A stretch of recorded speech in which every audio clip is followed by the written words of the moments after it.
亲爱的各位，平安！在下是时代精神运动的支持者。时代精神运动是一个不分国家、宗教、政治的全球性社会运动，并致力于解决战争、贫困、环境破坏等等各种社会问题。主旨是透过科学方法的实现应用，来达到地球的永续性。但现在，我不是要宣传这个运动，或者是请你加入。正在观看这部影片的各位，不管你有没有看过《时代精神》这部纪录片，不管你支不支持这个运动，我相信关心并改变发生在世界上的不幸和苦难，是地球上的每个人民都有责任的。美国一位科学家雅各法斯科在访谈影片中提到，对于世界，其实我们已经没有太多时间。我们对海洋和环境的损害已经到了非常严重的程度，战争、经济萧条、饥荒、贫穷、疾病遍布全世界。我们的地球资源、人心不断的衰落、腐败，娱乐和物质享乐正不断夺走我们的理智。从以前到现在，不管是甘地、马丁路德金或罗莎帕克斯，世界上有很多人不断的努力，他们的一生都致力于实现这个世界的公平、正义和自由，提醒人们这不只是口号而已，而是真正的理想与愿景。所以，如果你什么都没有看到，如果对这个世界正面临的灾难你依然一无所知，那我会建议你就这么继续平凡的过日子，继续作为金融体系的奴隶，继续用虚荣的娱乐和物质享乐来填满你的生活。但是，如果你见到我所见的，如果你感受到我所感受的，如果你要追求我所追求的，那么请你务必开始改变世界的行动。如果你是一个学生，看见学校霸凌，请不要害怕，帮助他，别白费了你看《海贼王》的热情。这部漫画要教你的就是正义。如果你是位农夫，请开始爱护大自然，停止使用化学的农药、肥料。如果你很喜欢吃肉，请多吃蔬菜，因为人类为了驯养大量的牲畜，已经耗掉很多的自然资源。如果你家附近有海滩，请自动自发或找一些朋友做个净滩活动。如果你看见社会新闻愤恨不平，请用行动表达你的正义，别只是拿来当作话题，随着新闻播出后，隔天就遭到人们的遗忘。如果你感受到社会的冷漠，请用行动、热情温暖那些需要帮助的人。如果你是时代精神的支持者，别只是坐在电脑面前，请发起活动或上街宣传，像我一样环岛宣传，向你周遭的人宣传。各位，请相信你自己的行动，因为美好并不会无故显现，除非我们在内在中发现美好。我们要创造美好，而且是真正的公平、正义、自由的世界。所以请别什么都不做，不要只是信仰，这是信念而已。信念要付诸行动，才能真正改变这个世界。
Imagine that you wake up in a place that you've never visited before.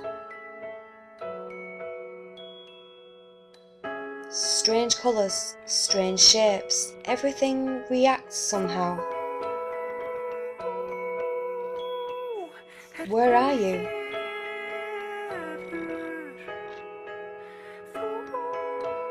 Is it a government experiment? Are you in space? Abducted by aliens? Is it something mystical? Divine? Are you dreaming?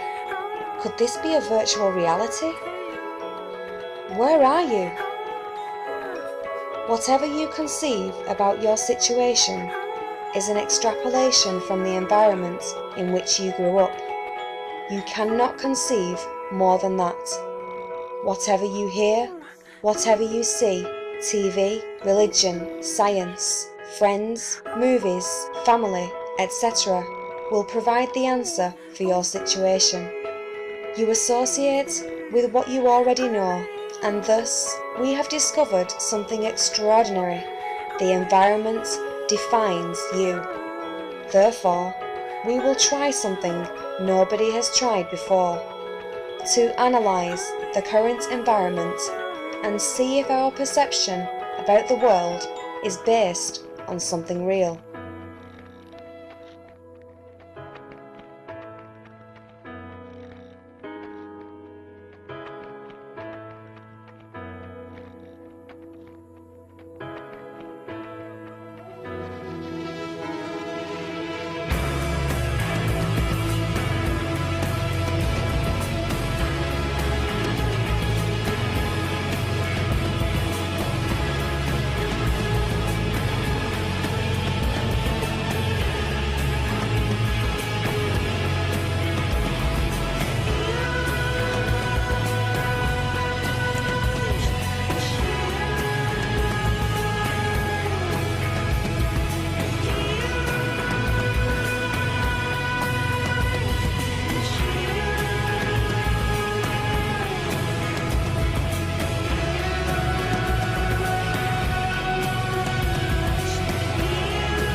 And the nurse says, I want a healthy body. I said, what do you want it for? You're just healthy, so what? I'd rather have a healthy mind and a warped body. Realize that the iron from that meteorite and the iron from your blood has common origin in the core of a star. Tell me what part of my brain is lighting up, because that excites me. That makes me want to grab people in the street and say, have you heard this? There are not yet obvious signs of extraterrestrial intelligence. This makes us wonder whether civilizations like ours rush inevitably headlong to self-destruction. I dream about it, and sometimes they're bad dreams. Like any crazy idea. I don't know, it's hard to make up a very crazy one thing. Witches or something like that. And you tell about what people used to believe in witches, and of course nobody believes in witches now, and you say, how could they believe in witches? Then you turn around and you say, let's see, what witches do we believe in now? Large brain, making tools. Make tools, large brain, make better tools. Talk, have to link language. You take this, put in here. We learned language, brain got bigger, language. We grew. We had great gifts, and we gave it up, all up for both men, for both money and God. The world is like a ride at an amusement park, and when you choose to go on it, you think it's real, because that's how powerful our minds are. And the ride goes up and down and round and round. It has thrills and chills, and it's very brightly colored, and it's very loud, and it's fun for a while. Some people have been on the ride for a long time, and they begin to question, is this real, or is this just a ride? What we are trying during all these discussions and talks here is to see if we cannot radically bring about a transformation of the mind. Not accept things as they are, nor revolt against it. Revolt doesn't answer a thing. But to understand it, to go into it, to examine it, give your heart and your mind with everything that you have to find out.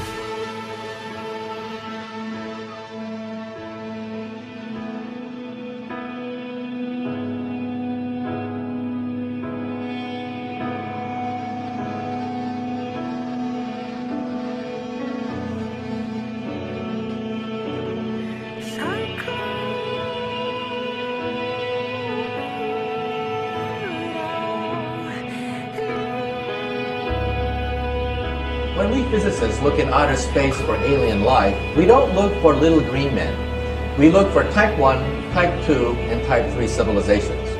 A Type 1 civilization has harnessed planetary power. They control earthquakes, the weather, volcanoes. They have cities on the ocean. Anything planetary, they control. That's Type 1. A Type 2 civilization is stellar. They've exhausted the power of a planet, and they get their energy directly from their mother star. They just don't get a suntan on a weekend. They use solar flares. They use the power of the sun itself to energize their huge machines. Eventually, they exhaust the power of a star, and they go galactic. They harness the power of billions of stars within a galaxy. Now, what are we on this scale? We are Type 0. We don't even rate on this scale. We get our energy from, not from stars or galaxies, we get our energy from dead plants, oil and coal. Now, every time I read the newspaper, I see evidence of this historic transition from Type 0 to Type 1. And I am privileged to be alive in the most important era in the history of the human race, the transition from Type 0 to Type 1. I read the newspaper and I see evidence of this everywhere. And so this transition is perhaps the most important transition of all time. Some people don't want it. They fear this transition because this transition is to a planetary civilization tolerant of many cultures. This transition is also the most important because it's not clear if we're going to make it. When we look at outer space, we see no evidence of Type 1, 2, or 3 anywhere. No evidence whatsoever. The mathematics say that there should be thousands of Type 1, 2, and 3 civilizations in the galaxy. We see no evidence of any whatsoever. And why is that? Because the transition from Type 0 to Type 1 is the most dangerous of all transitions. We may not make it. It's a race against time.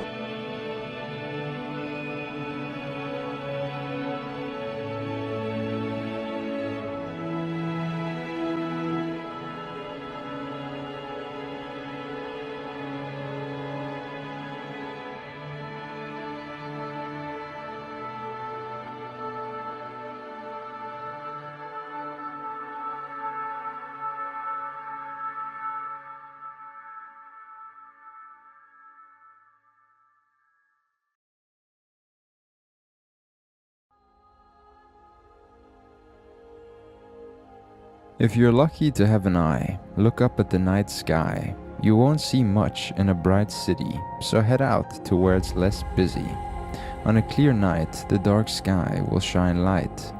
The universe is full of wonder. There's so many stars to ponder.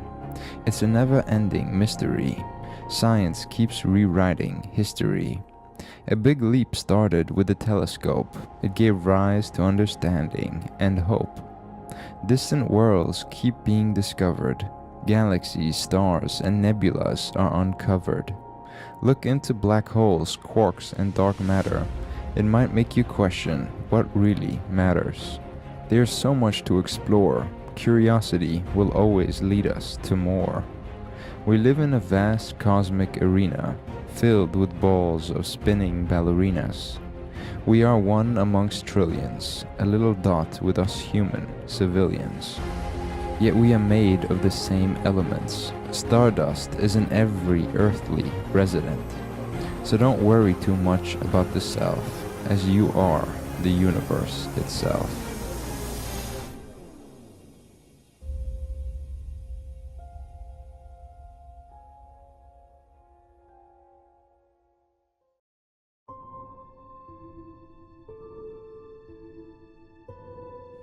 Once upon a time, there was a planet called Earth, a blue marble where life had given birth. It had bacteria, whales and bees, ants, dinosaurs and monkeys. It had such a diversity of species until it became the land of human entities. Humans were two-legged apes with nifty fingers. They walked upright and were oxygen breathers. Not long after they evolved, the planet had transformed. They filled it with cities, agriculture, and waste. Most other animals were captivated or erased. Their population grew exponentially, so did their abilities technologically. They discovered that the earth was a globe, but they remained divided with colorful robes. They had emperors, queens, and gods. They had rockets, computers, and jobs. Their biggest threat was themselves. They fought over resources and wealth. They never stopped killing each other. There was always an imbalance in power. They had an abundance of food and stuff, but somehow most humans never had enough. Everything they did was traded and sold. Very little was free, and very few were bold. They did leave some traces, but not much remains over the ages. Even a human knows everything comes and goes.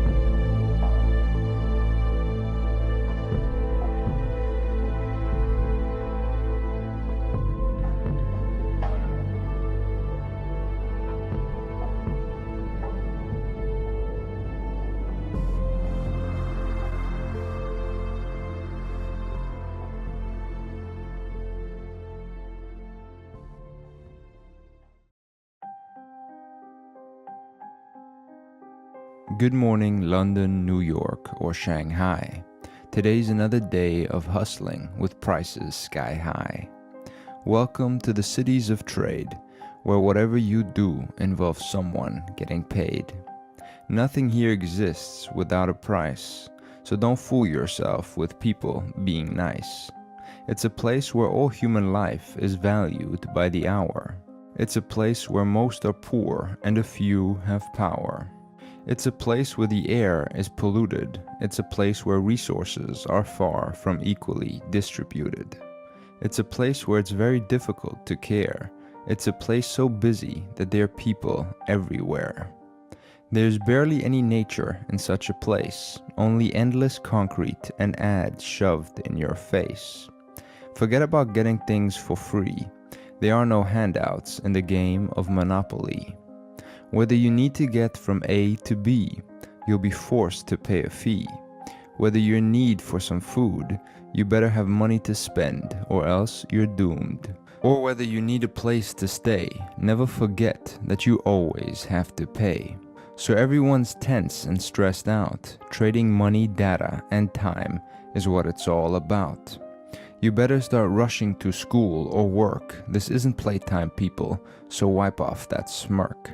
Only serious business is permitted, so pull yourself together and become corporately committed. If you do so, you can then start spending and become a part of those pretending that they're doing something that's helping others.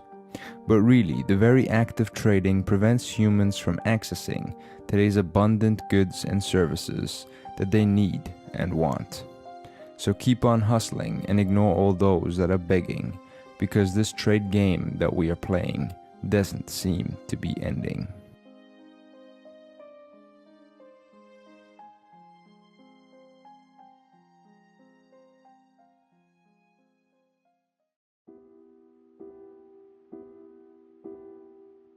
Welcome to a world of dreams and escaping poverty. Don't forget to buy your weekly ticket to the lottery.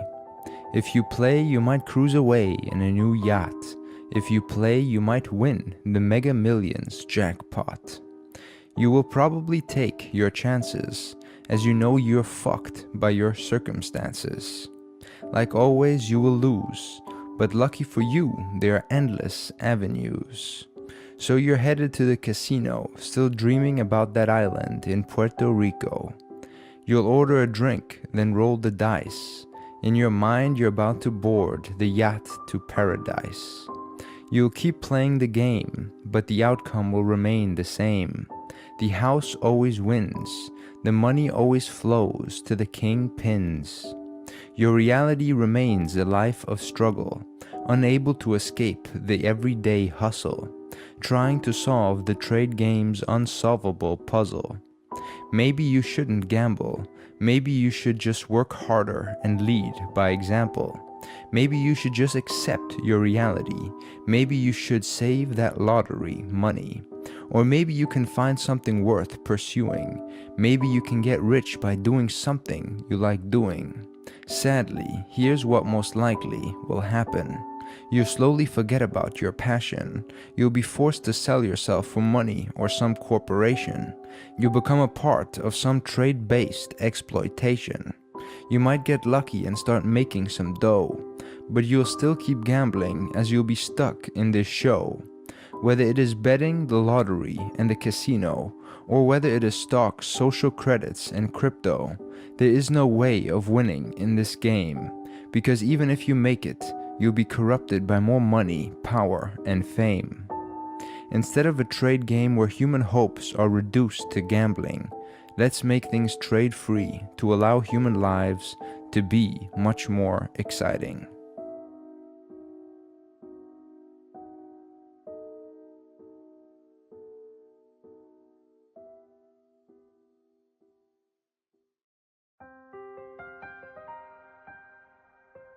Welcome to planet Earth. Beware of where it is you give birth. Different places are controlled by different tribes, and these different tribes have very different lives. Some are very poor, whilst others are very rich, and it's usually pretty obvious to tell which is which. Some cultures are more open and others more closed. Some cover their skin and others are more exposed. Some force you to go to war. Others don't even lock their door. In some places you can hide in the multicultural crowd. In others, your skin color is pretty loud. The value of your life often depends on your passport. Hence, not all nationalities are welcome in all airports. It doesn't matter if you are a human. Some countries only accept people from the European Union. So get in line and apply for a visa, as your odds aren't too good if you're from Tunisia.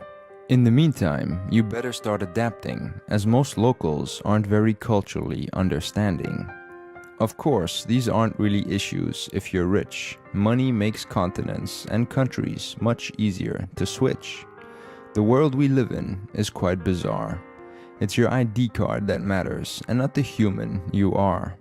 So let's build more borders and walls to separate shopping malls from other shopping malls. You are not a human on planet Earth orbiting a star in space. You are within the borders of some tribe called Denmark and must integrate in this place. Let me repeat, this isn't a planet. This is Germany. No, Mexico. No, this is the United States of America. God damn it.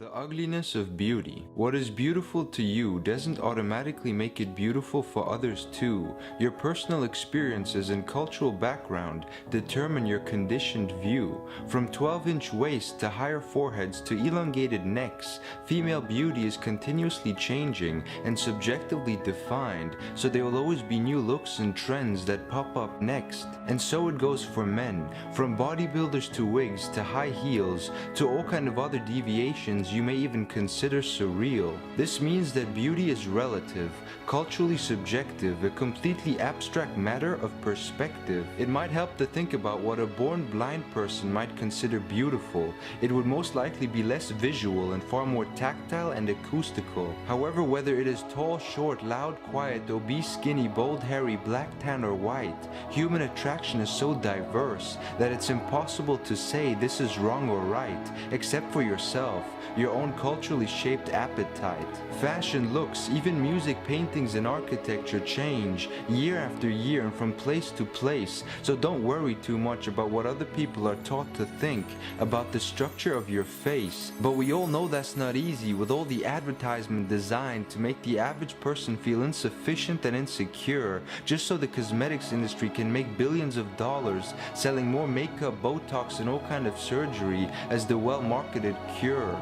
Know that whenever you deal with people's opinions, like with what's ugly or pretty, you're really dealing with learned and continuously changing positions. To quote Jack Fresco, if you marry a woman who you think is very beautiful and she ends up being cruel to you, that face becomes ugly, so your perspective keeps altering based on whatever you run into. So as beauty and ugliness are temporally and culturally relative notions, then perhaps we should stop dividing people on who's subjectively prettier, but rather try to move beyond anatomical comparing and focus a little less on the physical exterior. Everything I've said is not intended to diminish or insult anyone. All I'm saying is that the relativity of beauty concerns everyone, and that a better understanding of it could perhaps create a less comparative world, one by one.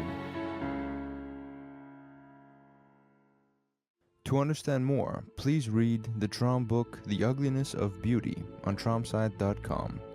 Also, if you want to see more trade-free content and help this project grow, please support us on tromsite.com/donate. Thanks for listening, guys, and as always, much love.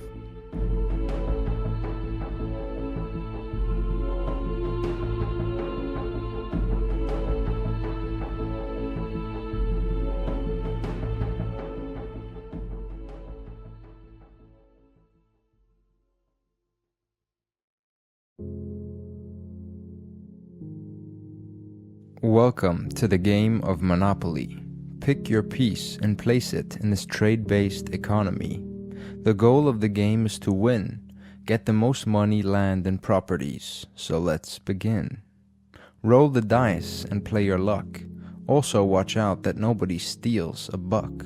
Around and around you will go, until you can't afford it anymore, as someone will own nearly every piece of land, and only rarely will you get a helping hand. But those few pennies you might get will anyway flow back to those who own your debt. Occasionally, a fellow survivor may break through, yet in order to make it, he'll still have to screw you. It might be safer to hide out in jail, as you can't compete with those massive whales. Everyone's so focused on trying to survive, no longer caring about those who can't stay alive. Conflicts, alliances, and deaths will occur. They'll be stealing and arguing for sure. The game may seem so real, but never forget that it is just a spiel. After everything is over, and you are the board's owner, it all goes back inside the box. All your properties, money, and stocks. It was all imaginary. Only the game made you think it was necessary. Maybe it's time we start rethinking the board. Maybe there are better games left unexplored. If you want to understand the real trade game that we all play, then start reading the Trom book, The Origin of Most Problems, today. On a final note, here's an interesting quote. Universal basic income is like the end of Monopoly when the guy that's won starts giving you money so you'll keep playing and he can keep taking it.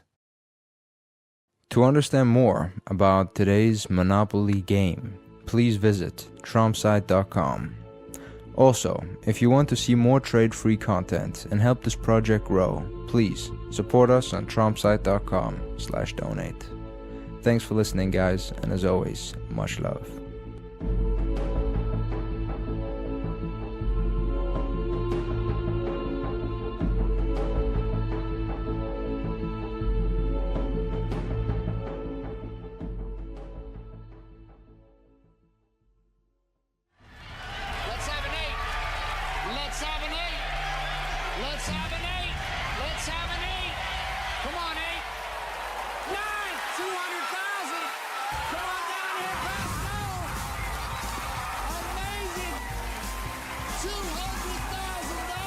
Between Kevin and the lucky lottery winners in the card section.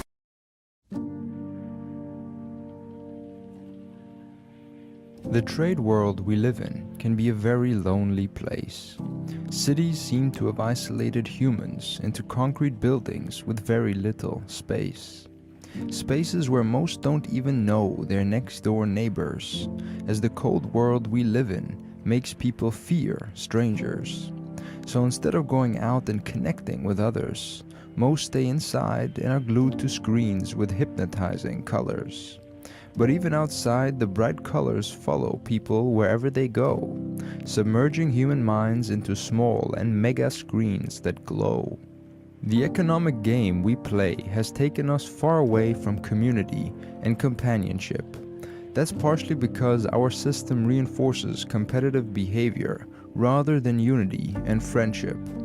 It's no wonder why so many of us feel so alone, as we have a self-centered culture that pushes everybody into their own little zone. A zone where many are forced to numb themselves with substances to deal with the pain. A pain caused by lost connections and ultimately an obsolete trade game. A game that is based upon conflict and division, separating people into race, nationality, sex, and religion. A life of loneliness is nobody's fault or responsibility. Our capitalistic culture makes it an epidemic inevitability. Today's predatory structure fosters these emotions of fear, paranoia, and depression. We must realize that our socio-economic system sadly does not promote human understanding and connection. At the end of the day, humans are social animals. We need each other just as much as our fellow mammals. We need to create a system that makes people want to feel like they belong and can contribute to the betterment of the world, and not one where people compete and isolate themselves in an egocentric game of who's going to take over the world. In the words of Jacques Fresco, there's no way for you to make it on your own. Either we think globally or we perish individually. In other words, the increasing severity of loneliness will remain another symptom of today's trade-based society until we create new structures that incentivize humans to work collectively. To understand more about the cause of most of our problems today, please check out TromSite.com. Also, if you want to see more Trom content and help this project grow, please support us on TromSite.com/donate. Thanks for listening, guys, and as always, much love.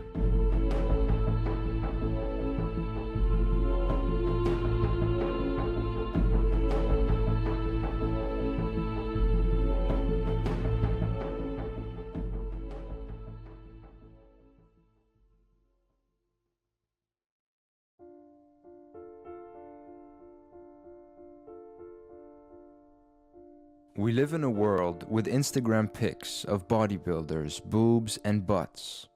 Billions are so hypnotized that they as well want to become such social media sluts. People are losing themselves in this digital world of self-obsession and vanity. More comments, likes, views, and followers reinforce people to further this artificiality. It glues millions of people to their devices, submerging their minds and values into those celebrities our culture aggrandizes. It seems like the dumber and more self-centered you are, the greater your chances of becoming such a social media star. Feeding people hypersexualized bodies and absurd levels of wealth is bound to threaten everyone's mental health. Feelings of arrogance and insufficiency are reinforced so strongly, making so many think that they are not good enough and a few think that they are godly. But what can you expect in today's world of cold-hearted capitalism? It is the system we live in and hence the structure of these platforms that breeds this narcissism. Whether Facebook, YouTube, Instagram, or Twitter, most post mind-numbing content just in order to become bigger and bigger. Because the bigger you get, the more money you will net. Yet, the more fake you will become, selling yourself for products and higher income. It's all about themselves, their hair, eyebrows, muscles, jawline, ass, and face. Rarely about others or the problems we face as a human race. And if it is, it's with no structural understanding of today's trade game. Instead, their patchwork activism only addresses the symptoms with the intent of gaining more fame. Some of these models even travel the world to sell their skin and lifestyle, distracting so many to consume more with their big, superficial smile. We've created a culture where people's sense of worth is linked to their popularity online. Maybe it's time we question this absurdity and realize that our values and culture are in dire need for redesign. To understand more about a trade-free world beyond social media prostitutes, please check out Traumzeit, the Venus Project, and the Zeitgeist movement. Also, if you want to see more Traum content and help this project grow, please support us on traumzeit.com/donate. Thanks for listening, guys, and as always, much love.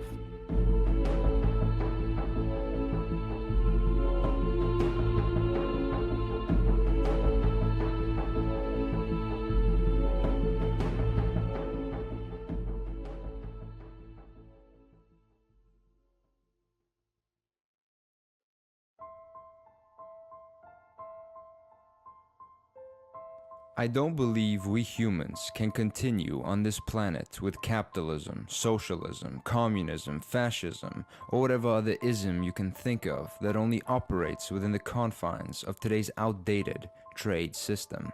I believe in a new way of thinking, in alignment with change, science, and sustainability, in alignment with the concept and causality of structuralism. If you want to focus on planetary improvement, then maybe stop consuming brainless media and instead read the New Human Rights Movement. The book is dedicated to the unpersons, those who embody the evidence of our grand social failures.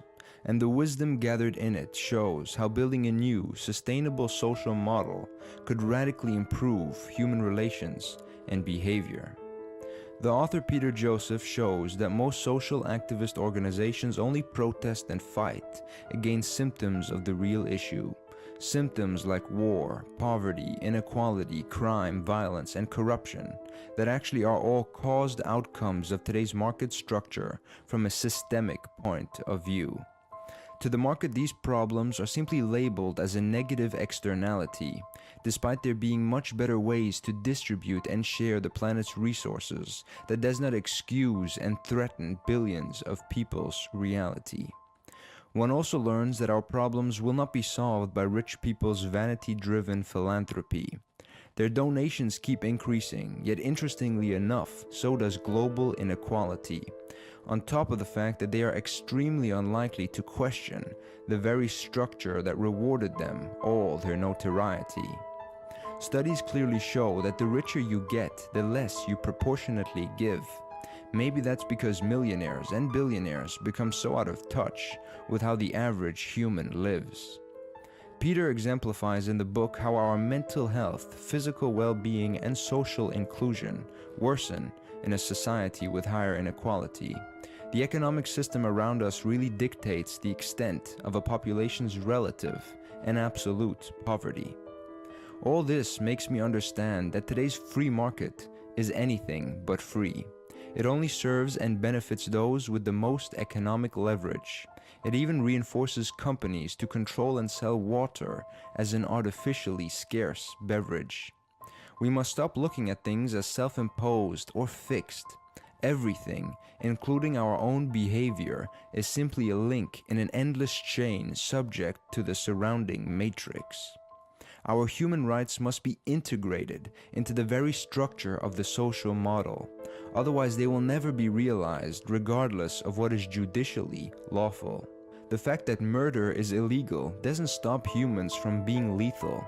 It is the forces of society and one's environment that determines the behavior of people. The same goes for trying to achieve sustainability in an unsustainable system. It's structurally impossible without redesigning the entire socio-economic model that in turn would change incentives and ultimately the human condition. In order to do so, we must experiment and use the scientific method to upgrade society. If you haven't already, please look into the proposals of a new trade-free world. Automation, access, open source, localization, and networked digital feedback are 5 very important steps towards such an abundant future, enlightened by Peter, a smooth-talking human whose work is a great inspiration for how to bring about real structural change. To understand more, please read or listen to The New Human Rights Movement by Peter Joseph. Also, please check out Traumzeit, The Venus Project, and the Zeitgeist Movement. And if you haven't already, watch Peter's Zeitgeist trilogy documentaries, the Culture in Decline series, and stay on the lookout for the new Interreflection film series. Thanks for listening, and as always, much love. 99% of human society exists without money and markets. A lot of people forget that too. So this isn't some inevitability of the way we live. What is the silver bullet that can possibly transform this negative trajectory that we're on? And that is structural change of the economy. Morality is not going to do it. Our free will is not going to do it. Our rational sense is not going to do it in and of itself, because we are so inhibited and dominated by the structural psychology generated from our social system.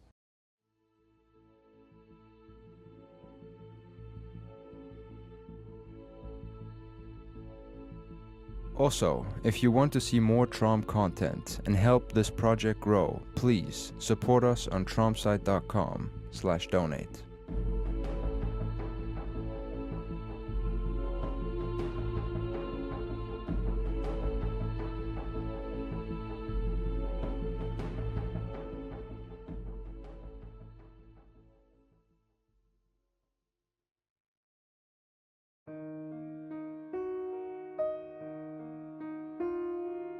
Most movies, music, media, and people in so-called developed societies reinforce you to drink rather than to critically question and think. The harmful use of alcohol results in the death of around 3 million people annually. Some overdose at once, whilst others kill themselves drinking it gradually. It also causes illness, injury, and emotional damage to millions more. Yet most people continue to drink excessively without really asking themselves the question, what for? Instead, so many people's main motivation is to get absolutely wasted, suppressing real life for a temporary high that a day later will make them feel devastated. Some of them even go deaf because today's techno clubs are so loud, yet most don't care, as that's the attitude generated by a drugged up and hypnotized crowd. Alcohol impairs rational decision-making and is related to 6% of all deaths. But that doesn't itch today's rave culture where people are conditioned to drink booze to show off their wealth. It seems like social interactions are increasingly packed with insecurity, distance, and fear. Maybe that's one of the reasons why so many people have to drink so much beer. In other words, maybe alcohol helps people deal with all the anxiety structurally induced by our modern lives in today's concrete, cold, and unsocial society. Or maybe the liquor industry is marketing all it can to boost alcohol sales from Monday to Friday and throughout the weekend, seducing people to spend, lend, and bend in the face of humanity's potentially quite shallow and intoxicated end. Alcohol has become so embedded in Western traditions that it has become a cultural substance of addiction. Hence, peer pressure is a big thing, as people tend to do what is socially reinforced by their immediate surroundings. Alcohol can of course be relieving, exciting, and extremely funny, but ultimately we must look at it for what it really is, a massively promoted toxic substance that makes a few people a whole lot of money. It's funny how alcohol is so widely accepted as it kills so many people, yet something like cannabis that doesn't kill anyone is still in so many places around the world illegal.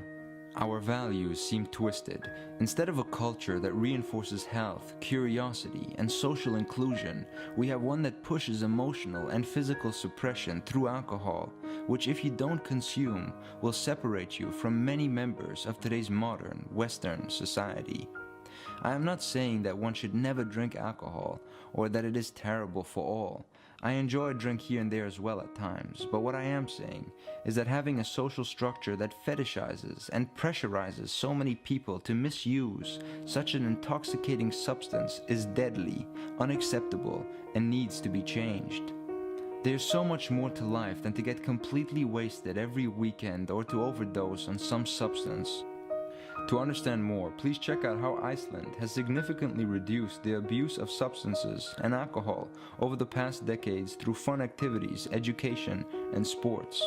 Also, check out the work of Gabor Mate and his work on addiction, showing how a person's background, circumstances, and the degree of abuse they have endured in life are major contributors as to why people get hooked on substances, thus challenging what most people would think about alcoholics. A new socioeconomic structure that boosts public health, education, and solidarity with one another, together with exciting adventures and experiences, can surpass this issue and most others we face today. To understand more about such a trade-free system, please check out Tromsite, the Venus Project, and the Zeitgeist movement. Thanks for listening, and much love.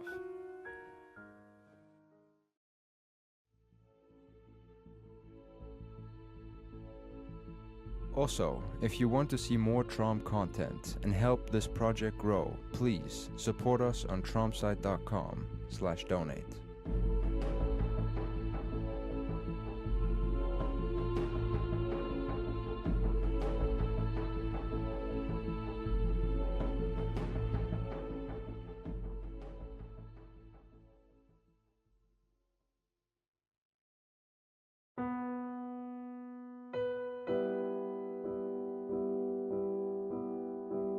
History teaches us that emperors, kings, and elites have used their powerful tentacles to distract us with many different forms of public spectacles. Societies have pushed competitive sports for millenniums. Today, instead of building hospitals, infrastructure, or schools, the rich and many governments decide to build massive stadiums.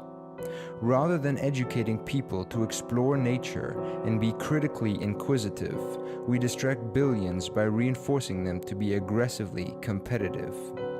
Today we are approaching total ecological downfall, yet it seems like most people are occupied drinking alcohol, moving from mall to mall, and watching games involving grown men playing with a ball. To me, competitive sports, like most of today's established institutions, is insane.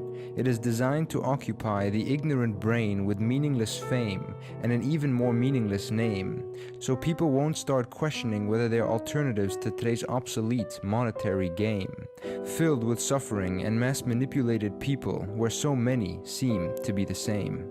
The world of football, soccer, racing, fighting, and all other institutionalized and rivalrous sports are like religion. It keeps people oblivious, busy, and apathetic to the problems and solutions to today's outdated trade system. The same show repeats itself every season. Pride, hate, and mental damage are the outcomes of such commercialized physical activities that breed obedience and division. Established sports have their own priests, gods, worshippers, events, weekly rituals, churches, and rules. The parallels are extensively evident between being a fan of Liverpool or, respectively, the Catholic school. Dividing yourself and even perhaps despising others for belonging to a certain group is part of the entire charade. They generate loyalty and fanatic tribalism, essential for the players and owners to get paid. And paid they are in the millions and billions, to occupy the brains of the poor and the lower class civilians. Just look at the corruption and social disregard of the World Cups in South Africa or Brazil. The health and needs of the people don't matter. It's entertainment and making money, like always, that becomes the drill. Being fit, functional, and healthy does not have to be tied in with grand events and competitions. It is only today's economic system that financially aggrandizes these games, whilst many teachers, nurses, police, electricians, and so on live under poverty-stricken conditions. What we praise and reward within today's neoliberal capitalistic society seems backwards and requires radical structural change if we wish to have an educated public capable of critical thinking and collaboration on a global scale. We must change the incentives in order to change the behavioral outcome. And in order to change incentives, it clearly seems as though we must change the very foundation of our socio-economic system into a post-scarcity and post-trade world where people do what they want to do not because of financial gain, but because of genuine curiosity and passion. To understand more about such a trade-free system, please check out Zeit, the Venus Project, and the Zeitgeist movement. Thanks for listening, guys, and much love.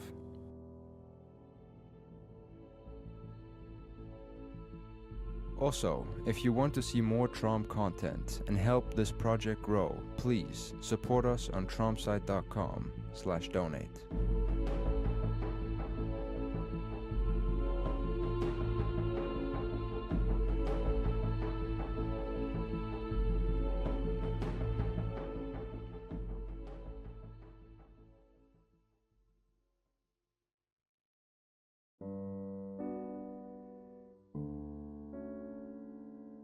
If only I had $1 million, if only I would be remembered in history by famous scholars. If only I could eat. If only I could find a way to get up off these streets. If only I had 6 different Ferraris, if only I'd look like those on the TV and have a perfect body. If only I could walk. If only I could afford the technology to hear other people talk. If only I had the world's biggest and sickest house. If only I was dating 10 different women besides the world's hottest spouse. If only I was no longer homeless. If only the world wouldn't make me so hopeless. If only I had the latest phone, car, and clothes. If only I was invited to Hollywood's most popular shows. If only I could afford proper medical care. If only I could live in a community that's somewhat fair. If only I had that watch, suit, and those new shoes. If only I could afford to buy everything and everyone I choose. If only I had clean water. If only I could provide the necessities of life to my son and daughter. If only I was super famous. If only I'd win the Mega Millions jackpot in Vegas. If only I could stop my addiction. If only society would help me out rather than punish me with a conviction. If only I was promoted and then promoted again until I reached the top. If only my financial success would never ever stop. If only I had the courage to quit my job.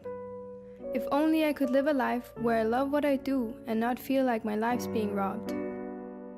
If only I had unlimited political power. If only I owned and built the tallest tower.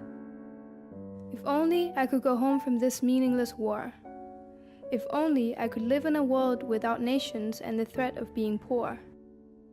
If only I'd control all the planet's oil. If only I could keep making endless money regardless if the earth begins to boil.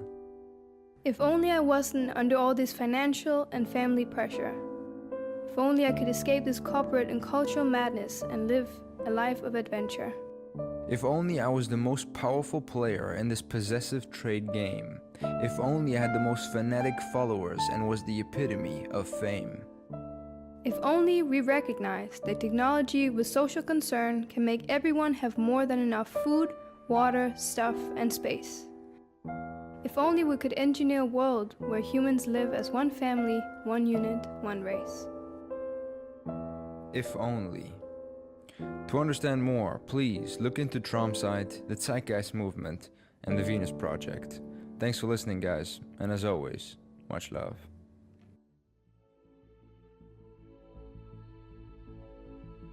Also, if you want to see more Trump content and help this project grow, please support us on trumpsite.com/donate.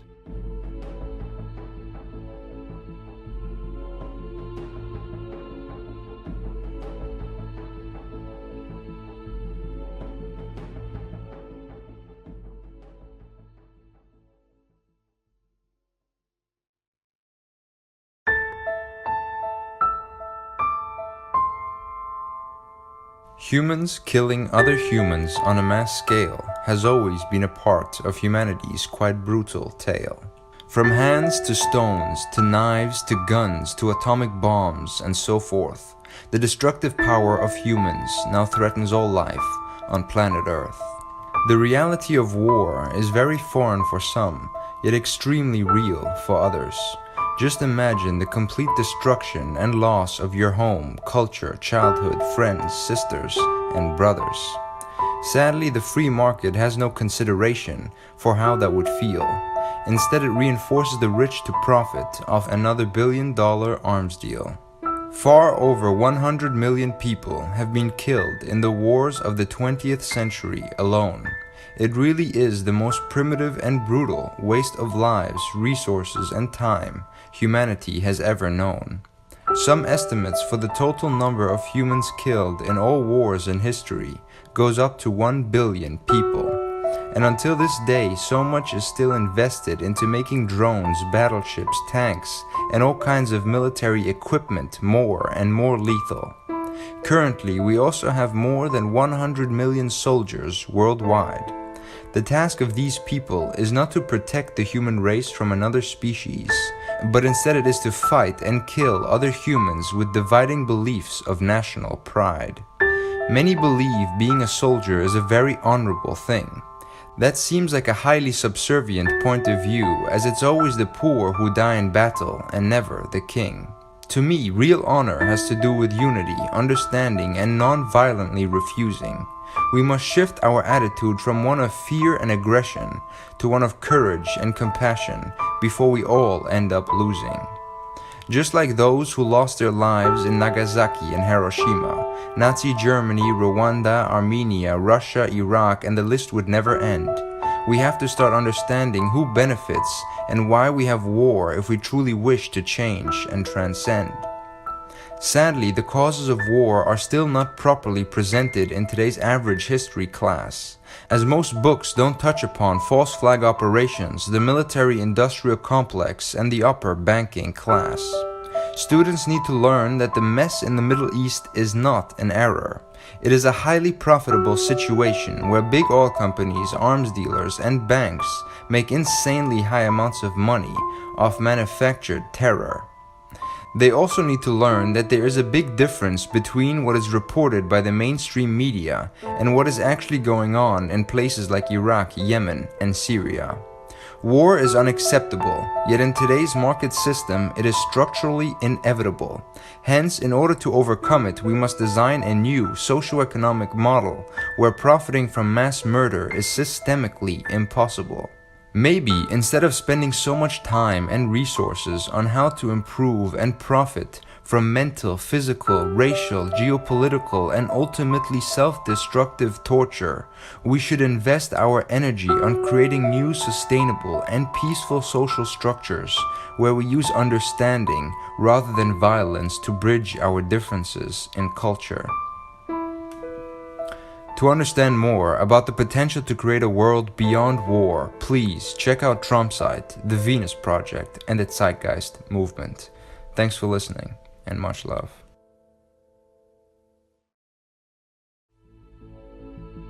Also, if you want to see more Trom content and help this project grow, please support us on tromsite.com/donate.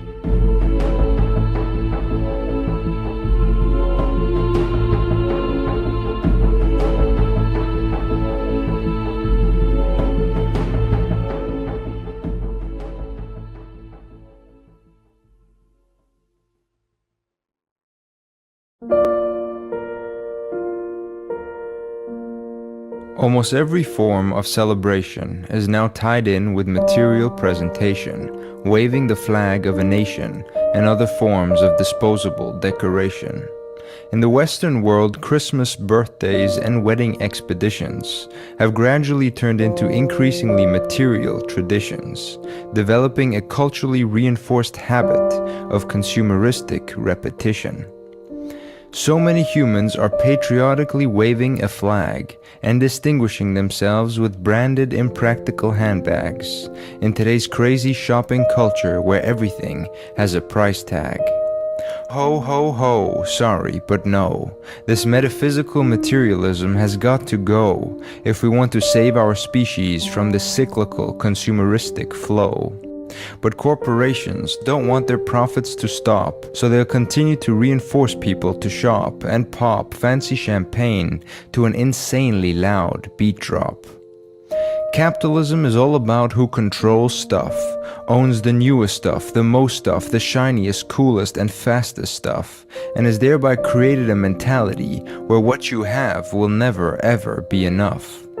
Screw you and more for me, don't care about that homeless guy. That's today's sad and self-centered mentality, created and forced into fruition by this predatory trade society. So many people have been conditioned to only think about more money, more stuff, and more brands, whilst billions of humans live in poverty and millions more are victims of the West bombing their lands. Most people think they freely choose what they buy, but really your choices are determined by your background, society, the media, and so on, thereby making the concept of free will and independent choice a lie. Imagine a world where people don't expect or need material gifts in order to celebrate together. Imagine a world where everyone has access to the necessities of life for free and therefore have no materialistic pressure. For more information about real solutions to most of our problems today, check out Zeit, the Venus Project, and the Zeitgeist movement. Thanks for listening, guys, and as always, much love.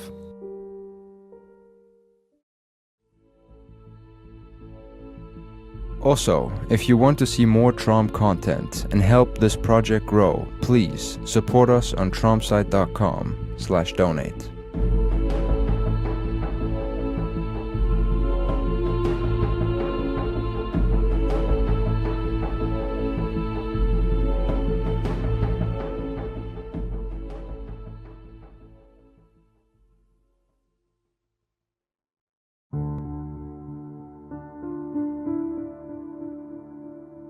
$100 million people are homeless worldwide, and there are over 100 million empty apartments worldwide.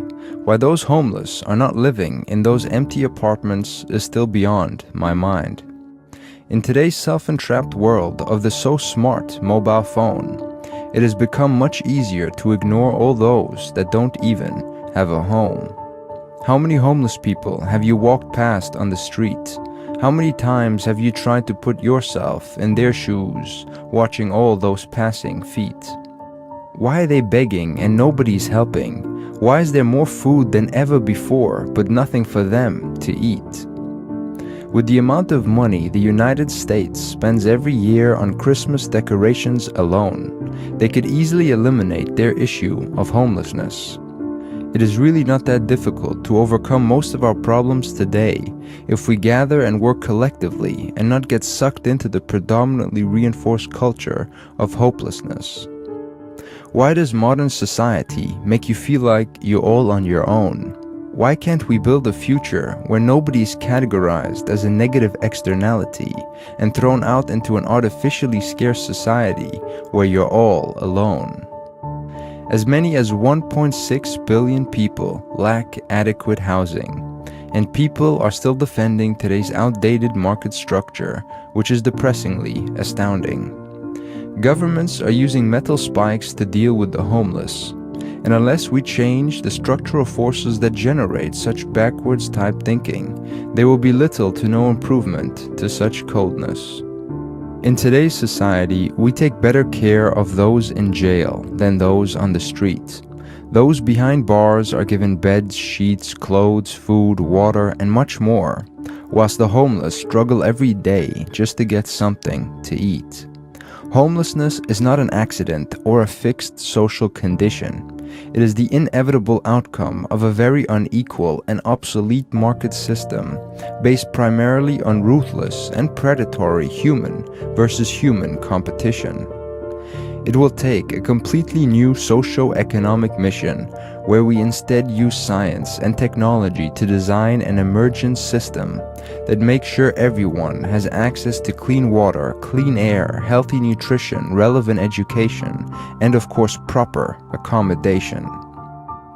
The key message in this poem is that suffering on the street of hunger, thirst, the cold, the heat, the loneliness, and the degradation has nothing to do with a person's chromosomes. It has something to do with the social structure they are living in that systemically denies them a home.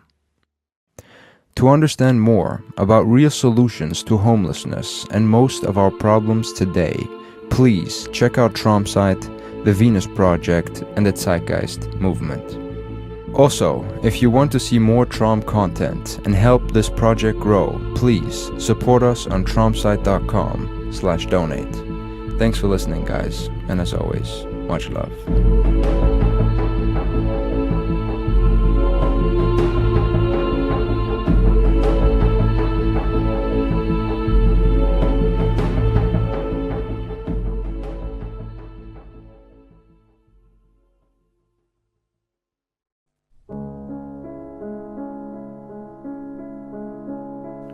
We live in a world where the very foundation of our economic system is based upon social ranks. The higher you climb, the closer you might get to the cartel of banks. If you like to talk about organized crime, perhaps the most powerful institution of all times, then look a little closer at who's controlling the issue of every single dime. Most gangsters go to war, have guns, and sell cocaine on the street. But the best gangsters create wars, sell guns, and are people you'll never meet. Here's a question: what's a bigger crime? To own a prison or to be in one? To shoot each other with AK-47s or to be the person selling both sides the guns? The truth is none. Both are bound by circumstances, conditioning, and causality. The act or position is simply the deterministic outcome. Yet besides that, people's sense of morality seems twisted. But what else can one expect from a world where arms dealers, CEOs, and bankers are the last ones to be convicted? It's also interesting how uniforms and badges seem to make killing people okay. Like all those soldiers and cops murdering innocent civilians in this unequal game we play. The various institutions of this system legitimize those who serve the establishment up top, whereas the low-level players are economically disadvantaged and demonized non-stop. How can you justify such a system where the ruling elites dress in million-dollar suits, whilst billions unnecessarily work meaningless jobs like programmed prostitutes? One can't, as the entire pyramid structure pushes an aggressive mob mentality, with some level of hate, violence, and classism being a part of everyday reality. The entire corporate structure seems to be like the mafia. Power consolidation, loyalty, and merciless practices are the protocols that breed this egomania. However, I'm not saying that one should hate any type of gangster, legitimized or otherwise. Like all humans, we are products of culture and our socio-economic structure, which is important to realize. What I am saying, though, is that being ruthless, brutal, predatory, competitive, and acquisitive, just like a gangster, doesn't come out of nowhere. It is taught by this capitalistic culture with all the ghettos, inequality, movies, media, business schools, and universities, molding humans everywhere. And as long as this trade game exists, our world of low-level and legitimate gangsters will persist. To understand more about a trade-free world beyond gangsters, please check out Tromsite, the Venus Project, and the Zeitgeist movement. Thanks for listening, guys, and as always, much love. Also, if you want to see more Trom content and help this project grow, please support us on tromsite.com/donate.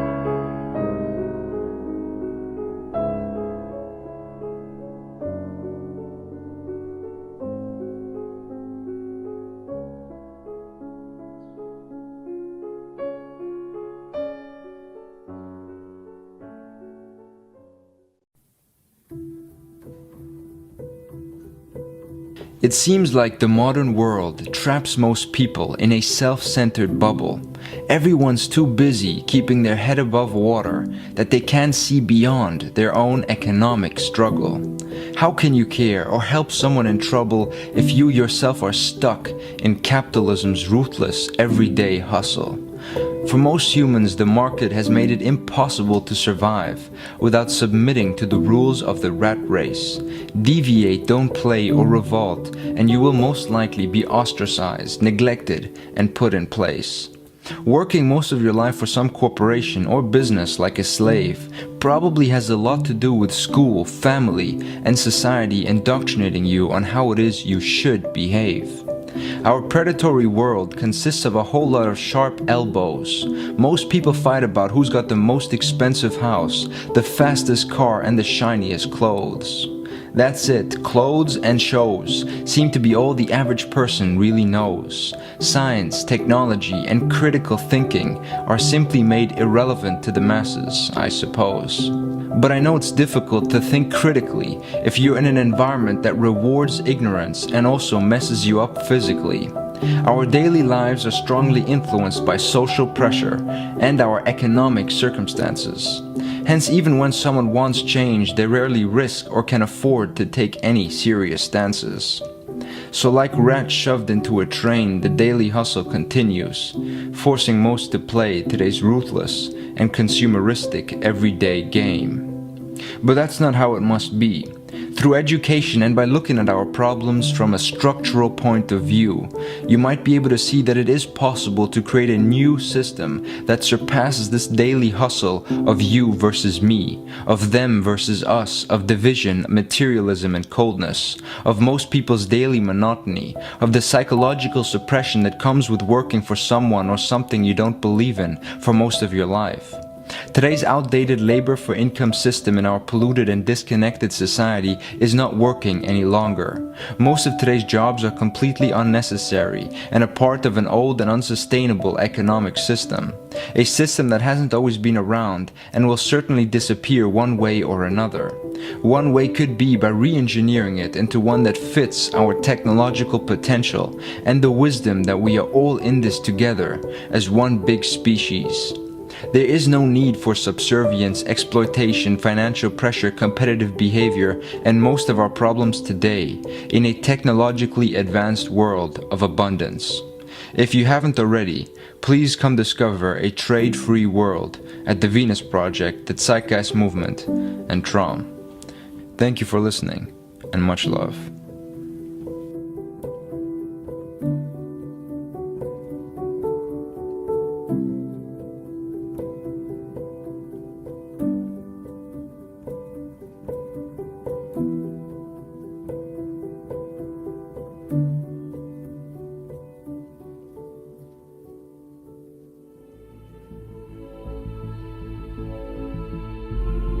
If you want to see more Trom content and help this project grow, please support us on tromsite.com/donate.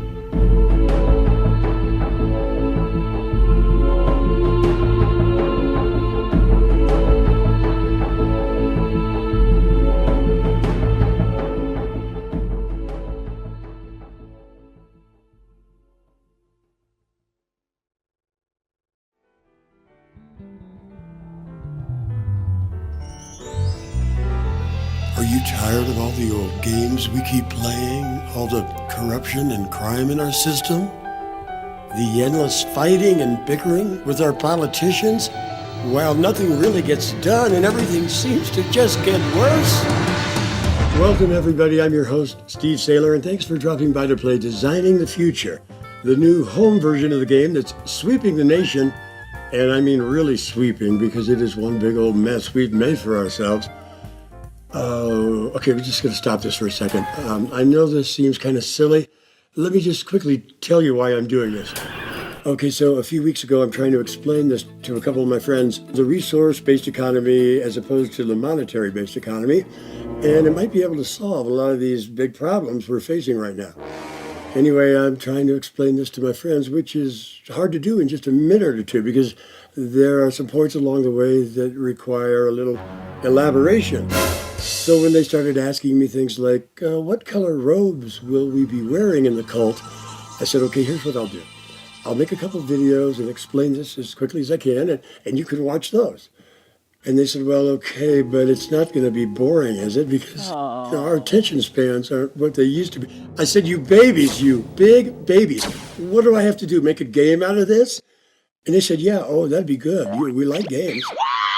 And that's why I got this version of the new home game and why we are about to play Designing the Future. And it's going to be fun, I hope, so I can keep my friends awake. We're drawing from the pile that is called Sense or Senseless. And it says, explain the history of money. For $100, and this is to get rid of $100. See, that's why it's the opposite of Monopoly. Oh. You'll have 60 seconds. We have a time limit. That makes it more exciting. To explain the history of money without going crazy. That's the hard part. It's definitely senseless. Yeah. We just hit the timer, and that sound comes out of somewhere, and we haven't always had money. You know that, right? We used to wander around in tribes. I'll hunt, you gather, and we could gather enough to survive. And then we gained more control over the land, agriculture, and we could produce an abundance of a crop that other people don't have, and they want it. So we needed something to represent the value of stuff. And we've always been fascinated by shiny objects, gold and silver. Yeah, that's good. Then we can make them into coins, and our technology evolves. And we can make machines that can print on paper. And somebody says, hey, carrying around all this gold is a hassle. I've got a safe place in back where I can keep the gold, and I can print some nice paper with numbers on them to represent the shiny stuff, which represents all the other stuff. And this works. People like it. Then the guy starts thinking, I bet I could print twice as much of the paper than I have of the gold. And I could loan out that half and get paid back with a little extra. And the wonderful world of banking is born. And pretty soon they're making 4 or 5 times as much paper than the gold. They don't even try to hide it. A few people are asking, what's this paper really worth? Don't ask questions. It's good for the economy. Here, take some more. Shut up. Go shopping. And then the bankers say, you're trying to keep track of all this paper money in relation to the gold. It's insane. Let's get rid of the gold. But then what are we going to use to represent the value of everything? Bigger paper, fancier, yeah. Give it a cool name like bond, treasury bond. Okay, time's up. Okay, I think I did a pretty good job of it, and the judges agreed that's good enough for you to get rid of $100. And I didn't go crazy. I was becoming slightly agitated, but who wouldn't? Trying to make sense of that, they're just making up the money out of nowhere. And that fractional reserve scam where they make 4 or 5 times as much paper than the gold, well, now it's up to 10 times as much. And there ain't no gold. Yeah, go figure. Think about that for a second. If you or I want to get a loan for a house and let's say $100,000, they just type those numbers into the computer and presto, sign here. And that's how money gets created now. When people agree to go into debt, then they're holding our debt in their reserve, and that 100,000 number they type in the computer 10 times as much. They can say they have $1 million now. Yeah. And if you can't make those payments, they'll take your house or your car or whatever the loan's for, and all they did was type it. And of course, with interest, you're going to end up paying them $300,000 when it's finally paid off.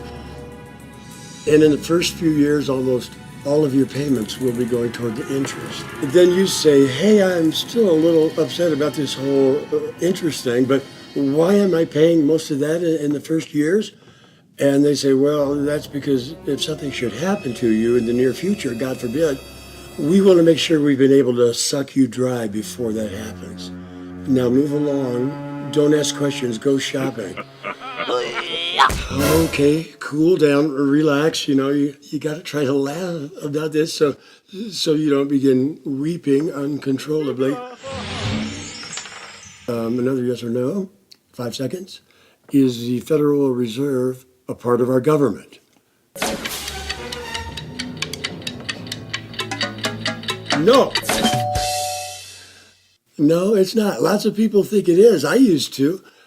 because it has the word federal in there, but so does the Federal Bar and Grill and the Federal Garbage Disposal Company. Little deceptions in the money game that we've gotten used to, like $9.95. Oh, it's not $10?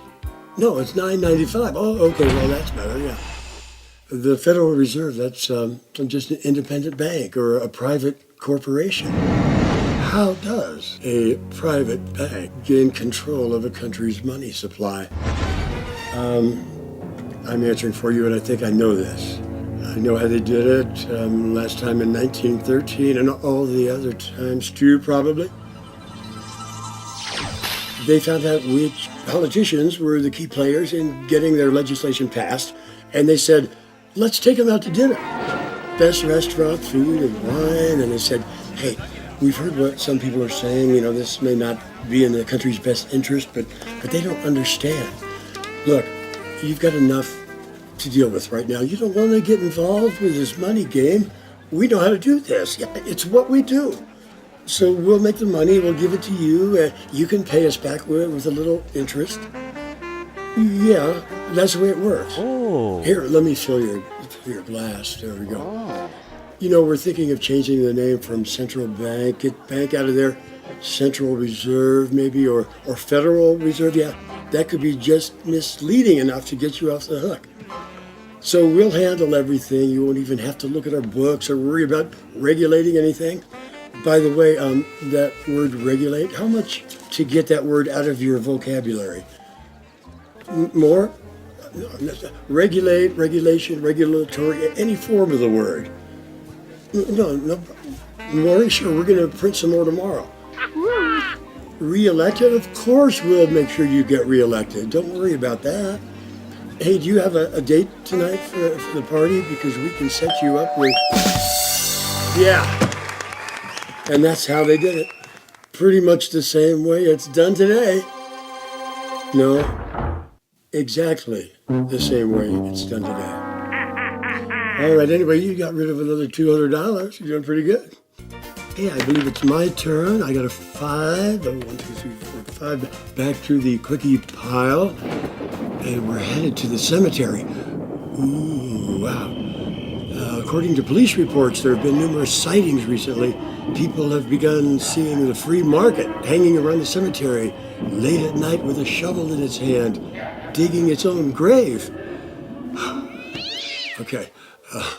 For $300, advancements in technology have made it possible for you to replace your employees with machines. In economic terms, what is this called? Let's see, some kind of unemployment, right? Due to technology. Yes, close enough. That's close enough. Technological unemployment. So how exactly is this making it dig its own grave? Well, you see, it's caught in a trap. It's like it has this internal dialogue pulling it back and forth. One side saying, if you go with the machines and get rid of the people, well, these employees, they're also consumers who buy your products. And without jobs, they can no longer be your customers. They won't have money to buy your stuff. Oh, don't listen to that. Oh, just think how great it would be to get rid of these workers, these people who are always wanting things from us, like health benefits and higher wages, a share in the profits. Oh, give me a break. They don't show up sometimes. They have to take their kids to the doctor or some such nonsense. But then they won't have money to consume, and sales will take a downturn, and that won't sit well with our shareholders. Can't be tolerated. No, we need those profits to stay alive. We need that growth, no matter how cancerous. So let's see, what is it going to do? The free market? Get rid of the people. Oh yeah, of course, that's not a very difficult decision when machines can work 24 hours a day and they won't demand any benefits and won't talk back. Yeah, okay, well, that's good enough for me to get rid of 300. And oh no, wait, I've been replaced by a machine. But wait, that's a good thing, right? I was getting pretty sick of that tedious manual labor, so now I can be free to spend more time at things I'm interested in, that I enjoy, that are rewarding and contribute to making things better for me and the people around me. What? You don't want me to do that? You want to force me to stay in this game? You're going to create some more jobs in the money game just so I can keep buying your stuff? Oh, great. Oh, thank you. All right, it's your turn. A 3, 1, 2, 3. This is back to the WTF pile. And ride the cycle. Ride the cycle. Oh, no, wait. No, this is not good. It's ride the vicious cycle. Ride the vicious cycle. Of consumption. Of consumption. And here we go. Oh, boy. Okay, don't worry. It'll be over before you know it. It goes by fast. And it's hard to see all the twists and turns on the ride, but try to remember them because it's after the ride is over. That's when you score the points. Okay, now you know the basics of our consumption cycle, right? That it needs to keep going and growing to fuel our money economy. Yeah, you probably already know this, so just hang on because it's wild and it's out of control. And the worst part is that it's backwards. Oh, it is so backwards. Whoa. Okay, so we have to continually make stuff to sell it. And some of us make these products, but everybody has to have some kind of job to make money so we can consume them and then throw away what's left and do it all over again. And then sometimes we're making things we really need, things that benefit people.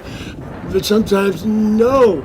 Any kind of crap will do as long as somebody can convince us that we really need it. Look out.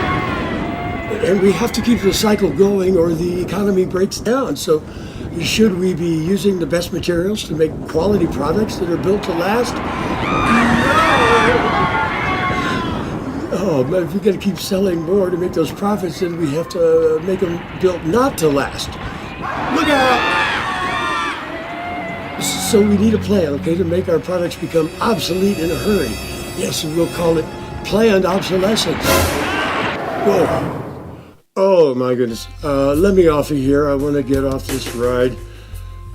Oh, did you catch all that? Because it's hard to see sometimes with all those twists and turns in the vicious cycle. But here's where we can get rid of some big money. So $100 for each twisted turn you can remember.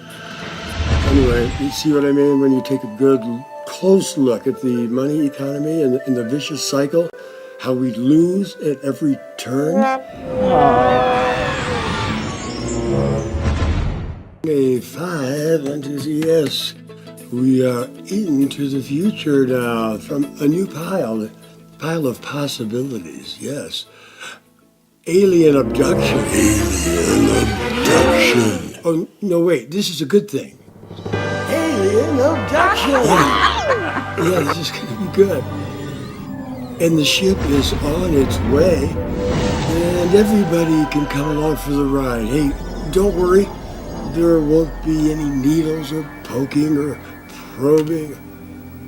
Hey, we're on our way already, beaming up, Scotty. And what a view. From a distance, it's a beautiful, peaceful planet. From a distance.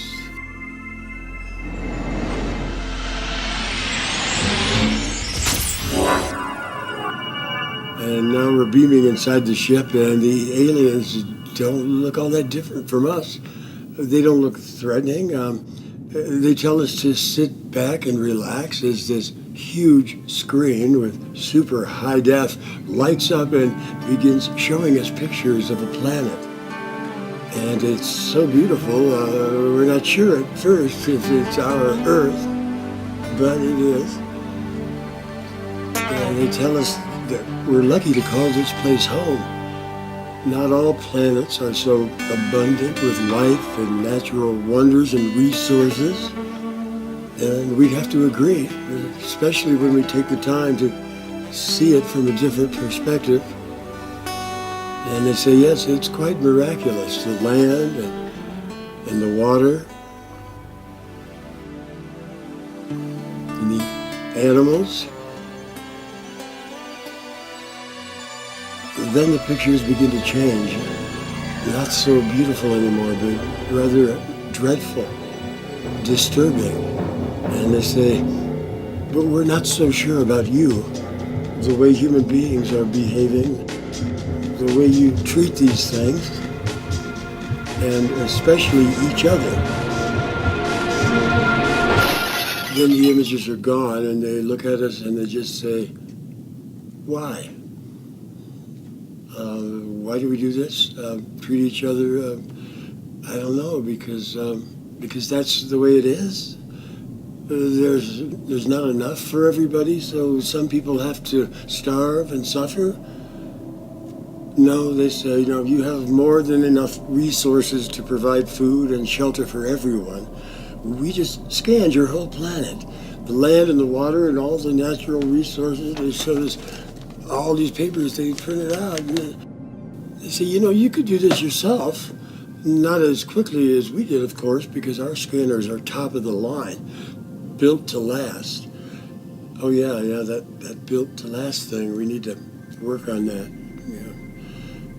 Then they tell us they've calculated these resources along with the number of people, and there's more than enough. So then, why? I don't know. I mean, I kind of know. Because you're wasting your time and your effort and your resources on things that don't take care of these needs, that don't solve these problems, that only perpetuate them and make them worse.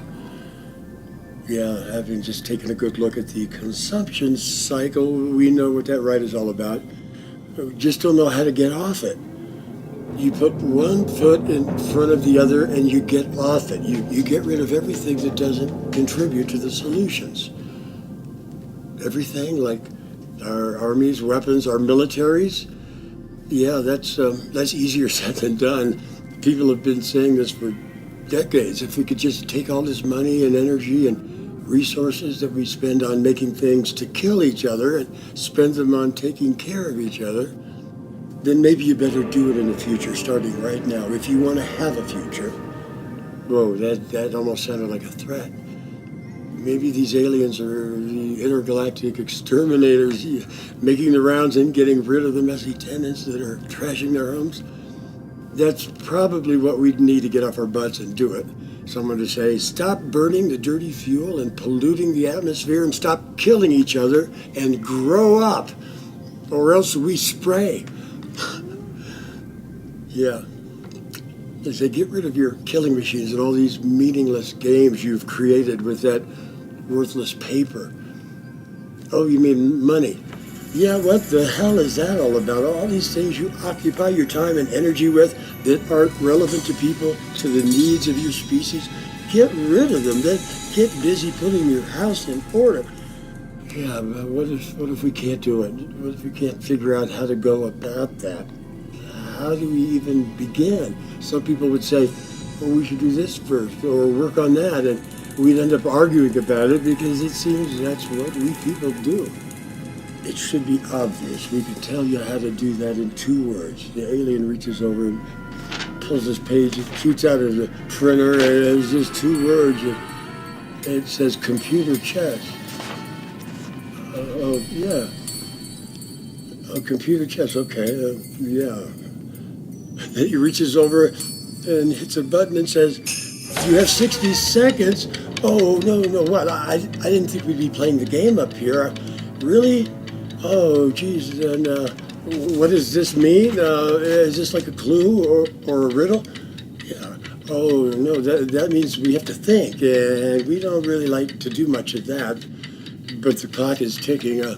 Okay, so the computer wants to play a game of chess with us, and if we win, we get their ship. No. I don't know. Help me out here. What is it about, when you play a game of chess with the computer, it always wins, right? Unless you dumb it down, but it's faster than we are, and it's better at making the right moves because it can see every... But we taught it, right? I mean, we put all the information in there about the rules and how each piece can move, strategies, everything about the game. So then it can process all that information in a second and see every possible move. And all the possible results of those moves, then all the moves after that, and there's no way we can keep up. Okay, all right, stop. All right, I think I see. I see what you're getting at, right? Okay, we put all this information from your scan. We put that information about every resource, where it's located, how much is there, and everything about our climates, our soil, open land, water. We put all this into the computer, and it can help to show us the best way to utilize it. The most logical, efficient way to set up systems to produce food and energy and housing. Yes, because the logic, the rationale that leads you to these strategies and decisions is right there for everyone to see. No need for people to argue about it, no need for lawyers to present their slanted, perhaps emotional appeals. No need for politicians to get involved with their special interest motives and debate the issue while nothing gets done. You know, the way you do things now. Yeah, this other method, this would be the sensible way to go about it. And suddenly, we're back in a beam of light. On our way back down.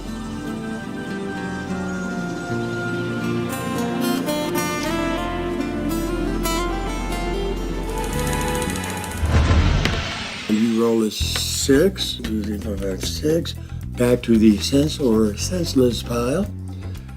What jobs are relevant? Yeah, okay, well, this makes sense, huh? Time for a little downsizing. What jobs are relevant? Everything must go. It's the sale to end all sales. Okay, you can get rid of some money here. $100 for each correct response, and you'll have 30 seconds. And go. No. Yes. No. No. Yes. Yes. No. No. No. Yes. No. No. Yes. No. No. No. Yes. No. There we go. Wow, time's up. All right. I'm not sure how many there were. We're going to have to ask the judges how many.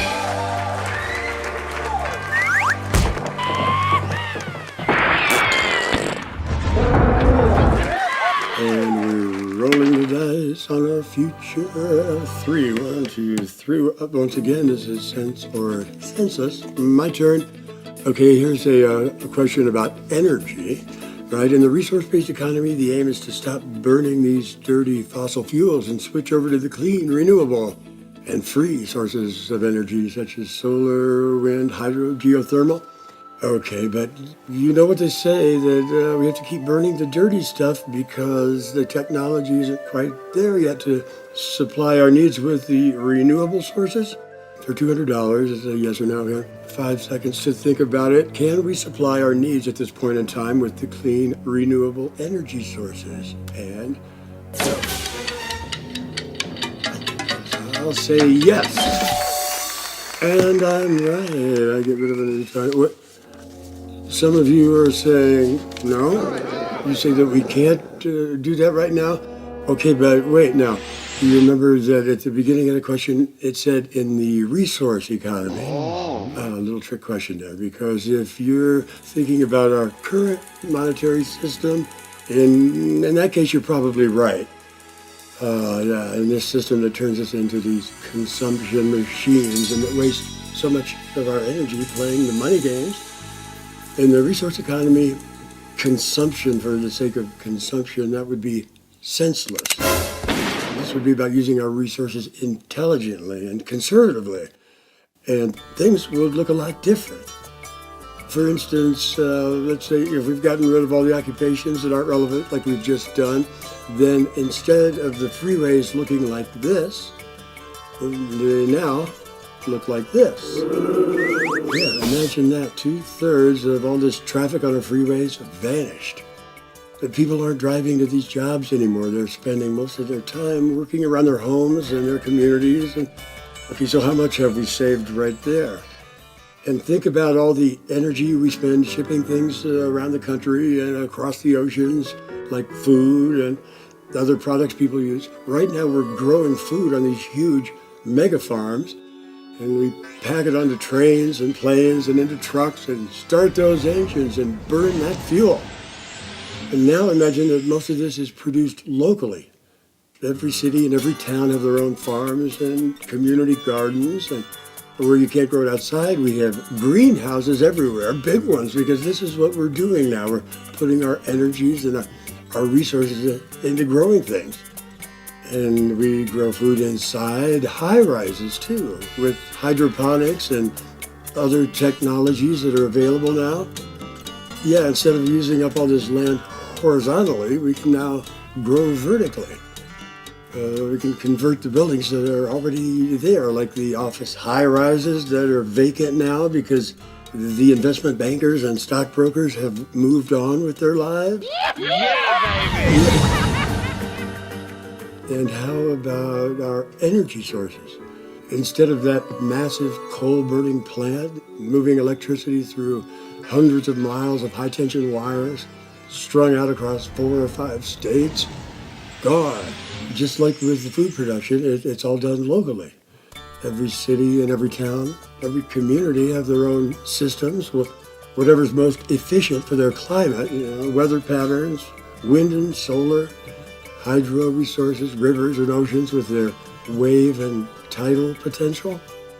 And we can do this right now when we've gotten rid of all this needless waste that we accept as natural and necessary for that monetary economic growth.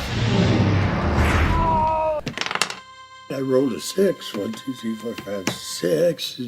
WTF one more time. Could machines turn against us and take over the world? Oh, 5 seconds. No. No, that's a common knee-jerk reaction that many people have. As we've seen here, we'd be using computers, machines, technology to continually improve the methods of food and energy productions and all these other things that are relevant to people. And it would all be open source. All the information that's being evaluated would be right there for everyone to see, and hopefully contribute some ideas themselves. Yeah. Machines, they take over in the movies because you need that drama and conflict in a movie.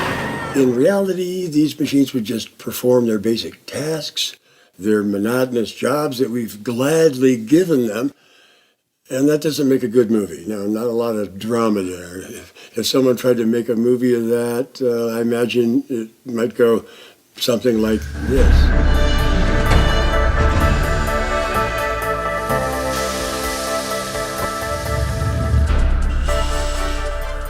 It started out a day like any other. All the machines humming along, product moving down the line like there was no tomorrow. And maybe there wouldn't be, because this was a day that could change the fate of the world. Pat was over there with the chocolates, a real class act, long and lanky, built for speed. We all thought Pat was the sweetest thing we'd ever seen. Maybe that's because she was handling chocolate all day long, I don't know. My name's Chris. That's me on the left, along with my partner, Dale. We were into crackers. We could line those things up all day long. It was our job, we were good at it, and we liked it. Suddenly, I could feel something was wrong. I could tell by the music. Dale, look over there. Dale had seen it too. No. The chocolates were on the move, but there was a troublemaker on the belt. Oh, it was way out of line. How did it get out there? Would Pat be able to handle it? Everybody was watching now. The moment of truth was about to arrive.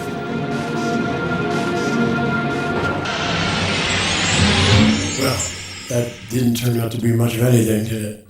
No problem at all. Oh, Pat was good. Matter of fact, we were all pretty damn good, and that's how we meant to stay. And you can take that to the bank. If you can find one, they're all gone now. Yeah, you see what I mean? You're not going to go out to the theater and get a babysitter and make a night out of it to see this crap. This is real life. It ain't the movies. Myro, this is a typical day in the life. We've got a mother and a father with 2 kids, preschool age. In 60 seconds, describe a typical day in the life of our family, first in the monetary system and then in the resource economy. Okay, 60 seconds. Now, we can decide what the parents do for a living before we start this. So let's say he's a chemist, a chemical engineer, works for a pharmaceutical company, and she makes computer software but got laid off a year ago. So she just got another job, though, working for a bank. Yeah, credit card department, promotions. Okay, you ready? 60 seconds, okay. And go. Okay, so the alarm goes off at 6 in the morning, and they're up at dawn and racing around, and she gets the kids some cereal, packs their Lunchables, and then she's off to pick up a couple more people. Her turn to drive in the carpool, 30 miles in rush hour traffic on the freeway.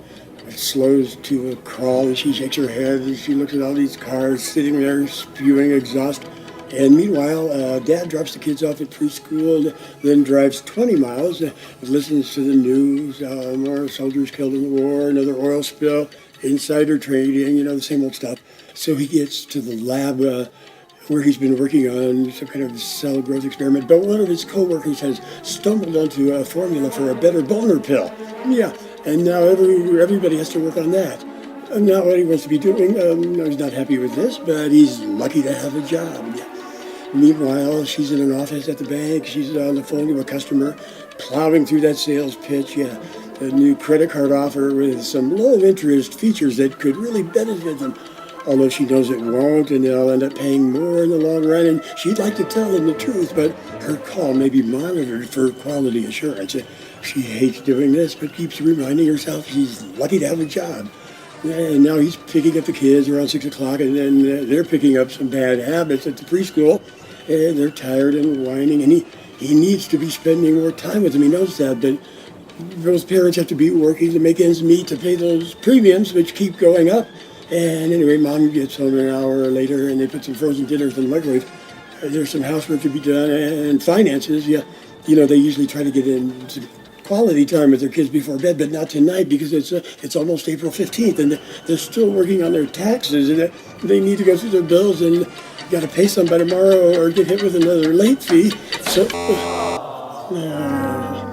I couldn't quite make it there.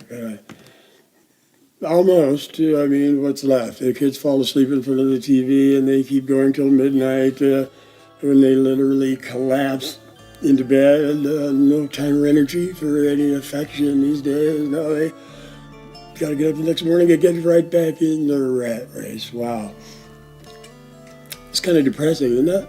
What we have to put ourselves through just to make it through the day playing this money game. And I think all of us can see the damage that's being done to people, to families by the stress and arguments that result from the game.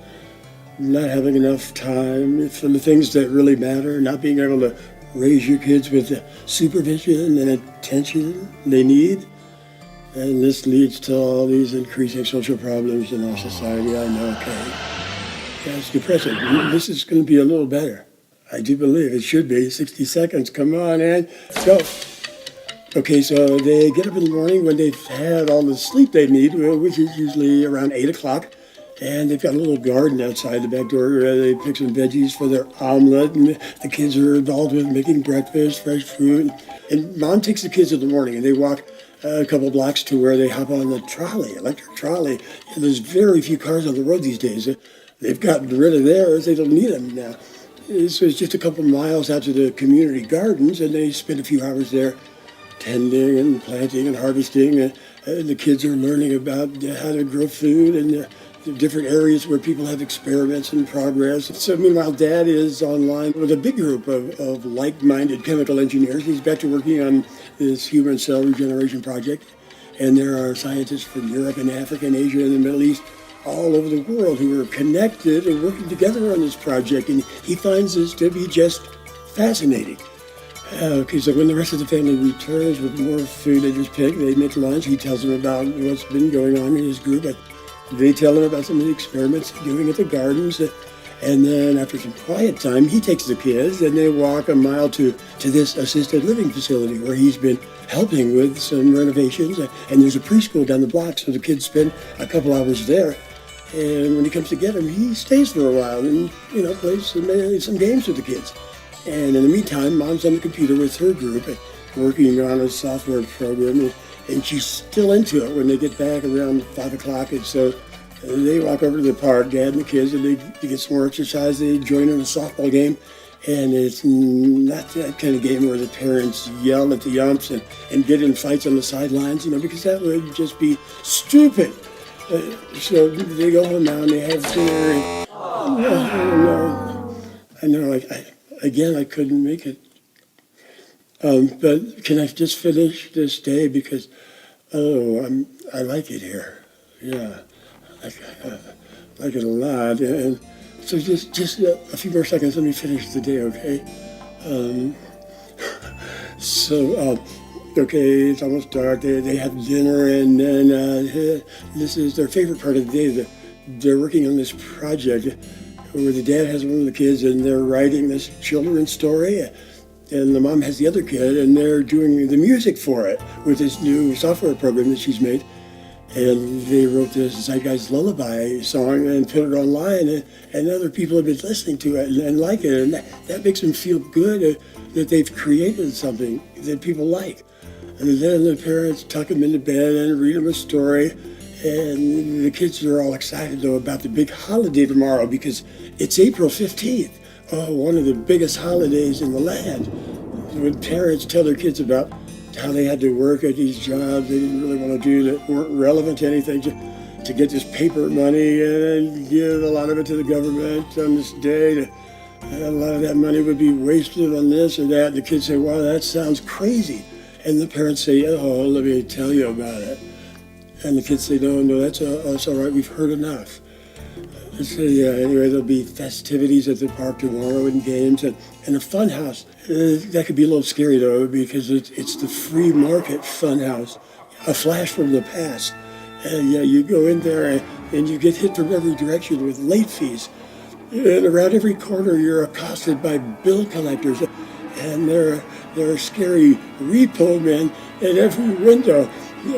It's a little traumatic, but they figure the kids should be exposed to this because they should know what we've been through and know that we never, ever want to go back there again.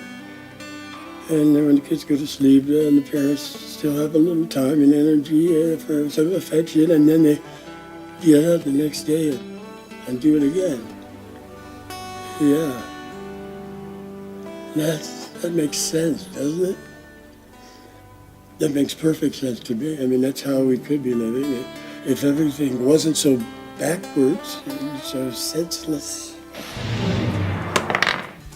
A 5, 1, 2, 3, 4, which puts you up to the top row, and the final two questions. Could this happen? Or more precisely, what we want to know is, could this happen in the near future? Yeah, well, I'll tell you one thing. It should happen, and it should happen sooner than later. It has to. Or we'll continue to see this money game, this Ponzi scheme fall apart and ruin lives as it collapses, and we'll continue to waste our dwindling resources and poison our environment to keep that vicious consumption cycle turning. And we'll continue to see our young people heading off to war and coming home in coffins or without their limbs. This should happen soon. It has to happen. But could it? All right, well, actually, yes, it could. And there are two main reasons why it could happen now, whereas just 10 or 20 years ago, it wouldn't have been possible. And reason number one, technology. These automated production lines, computerized robotics, Most of us aren't aware of how far we've come in a short time, how this technology has advanced. Yeah, this is our workforce now, and they could do 70-80% of this work now in the next decade, and maybe 90% the decade after that. The rest could be done by volunteers, people who are interested in this technology, who see it as a challenge to put these systems into place and improve them and bring them up to maximum efficiency. But with all these war games we keep playing, we'd have to stop that, right? We'd have to grow up. But how can we do that when our leaders keep telling us that those people hate us and they want to kill us, and their leaders are saying the same thing to their people? Which leads us to reason number 2, which is technology. Yes, once again, the big winner. But not the automated systems we were talking about. This time it's the communication technology. You can go anywhere, visit with people on the other side of the world. For the first time in our history, we're able to virtually walk into their living rooms and get to know them, and then realize that they don't want to fight wars either. They don't want to invade other countries or have theirs invaded, be put in a position to kill or be killed just because our leaders are finding it too difficult and too profitable to arrive at a peaceful solution. Obviously, it would have to be on that huge, massive scale from the bottom up, But we can do this now because of this amazing technology that enables all the people in the world to see that we're basically the same, and it's actually possible for us to be friends. Now when they say, oh, those people want to kill us, we can say no. Most of those people don't want to have anything to do with your war games and power struggles. And we know that because we've talked to them. Yeah, while you've been threatening their leaders and they've been threatening you, we've gotten to know these people, and they're just like us. They don't want that world anymore. And it's time for you to stop it right now. Yeah, stop it, grow up. Enough of this biggest bully on the playground routine. We're not going to play that game anymore.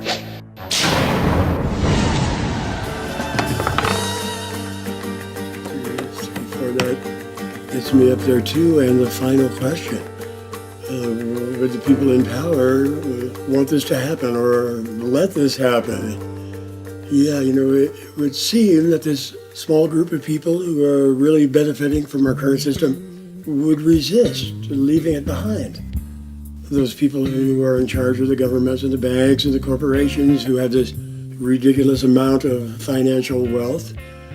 And one segment of that group are the people who are working long hours in the day to remain rich, who are under an enormous amount of pressure and stress, who might decide to go with the transition because they've taken a good look at it and they believe it will actually make their lives better. Because all this pressure they're under, the demands on them require all their time, and they know that much of that time should be spent with their kids, their family. They shouldn't be paying someone else to raise their kids. They know that should be their job, and they'd like to be doing it in most cases, I believe, but they don't have time for it. They're trapped in the game like everybody else. Okay, so besides this segment of the people who are in control, there's this other group who are often referred to as the idle rich, who are just living off their money or someone else's money, and they could be the most resistant to this new system, the system that would benefit everyone instead of a few. Well, we would have to make them understand that things would be better for them too. A society without corruption and crime, better. They wouldn't have to worry about criminals breaking into their homes and taking from them or worse things. Wouldn't have to worry about someone kidnapping their children and holding them for ransom. All these terrible things that exist in the monetary system would be gone. And no one will be taking away their houses or their treasured possessions. They can keep all their homes, however many they have. Keep their cars, their yachts, everything. We would sincerely reassure them and make them see that they could continue to live to enjoy the same degree of idleness to which they've become accustomed. Now, it's true that most of them are used to having their maids and their hired help to clean up after them, and now that no one is in servitude to anyone else, well, they might have to do a little bit of cleaning up after themselves. But look, only for a short time, because soon we can get this new crew in there to do that work for them. And I'm talking about Robin ZG400 and the Jesse and Bobby Joe 2.0 cleaning companions. They do it all. They can serve your food and clean your table, wash those dishes. They'll sweep up and vacuum. They can do your laundry. And if you're really finicky, or what's the proper clinical term, anal retentive, about certain things like the way your towels are folded, well, these cleaning companions have settings that can be adjusted for any level of retention. Right here, for instance, I believe Robin's settings are in the full-on anal position. And just look at that precision, that attention to detail. And if that doesn't satisfy you, well, come on, loosen up a little. What if there were a few holdouts, from powerful countries, some of the corrupt tyrants who have big militaries, and they're saying, hey, look here, this is my money. All this, and it's worth a lot. And then we'd say, well, no, not really. We're not using that anymore. Oh, yes, we are. This is worth what I tell you it's worth, and I've got my military behind me to. Oh, what? They're not back there? Are you sure? Hold on a second. Damn. Okay, maybe we can talk this over in a more. Are you sure they're not that?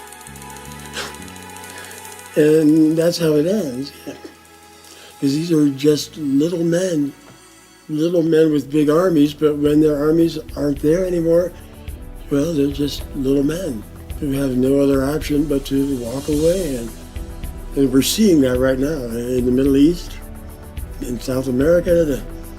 The armies have come down on the side of the people, and I believe it will be our militaries who, instead of killing us all, will end up saving all of us by refusing to fight their own people. And that's how it ends.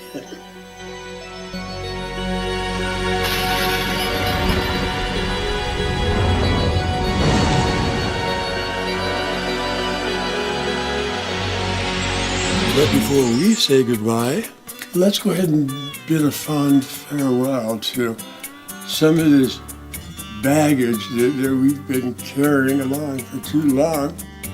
The stuff that we've just cut loose, which has been officially labeled as obsolete. Look, there it goes. Oh yeah, this would be nice to say goodbye to some of these things. And, as we bid adieu, well, I think maybe we should go out with a song. What do you think? A fond farewell to you. We need not meet again. A fond farewell to you. Time comes to the end. Farewell to all these things that come between us.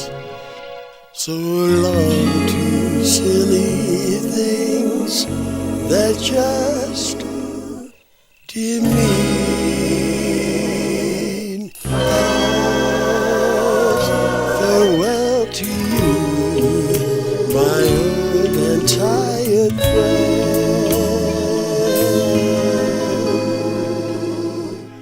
Before we meet.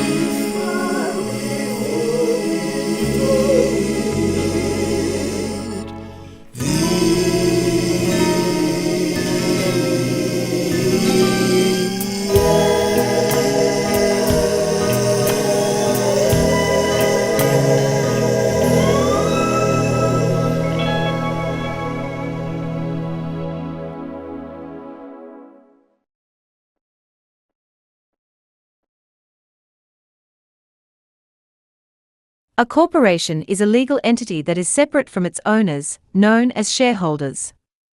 It is formed under the laws of a particular jurisdiction and is granted certain rights and privileges. Corporations are established for various purposes, such as conducting business, engaging in commercial activities, or pursuing non-profit objectives. Key characteristics of a corporation include: 1. Legal entity.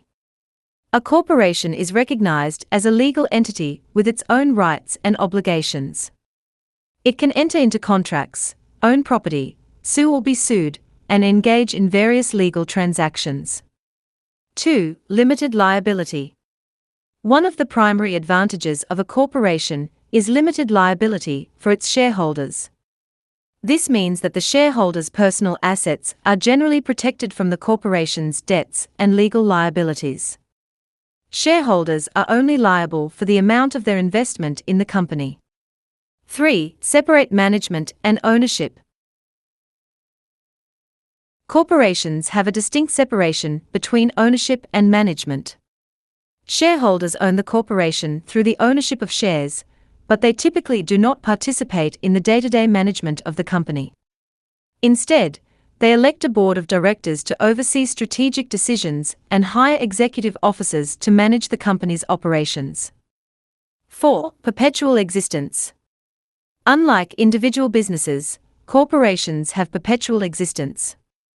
They can continue to exist even if there are changes in ownership or management. This feature provides stability and continuity for the corporation and its stakeholders.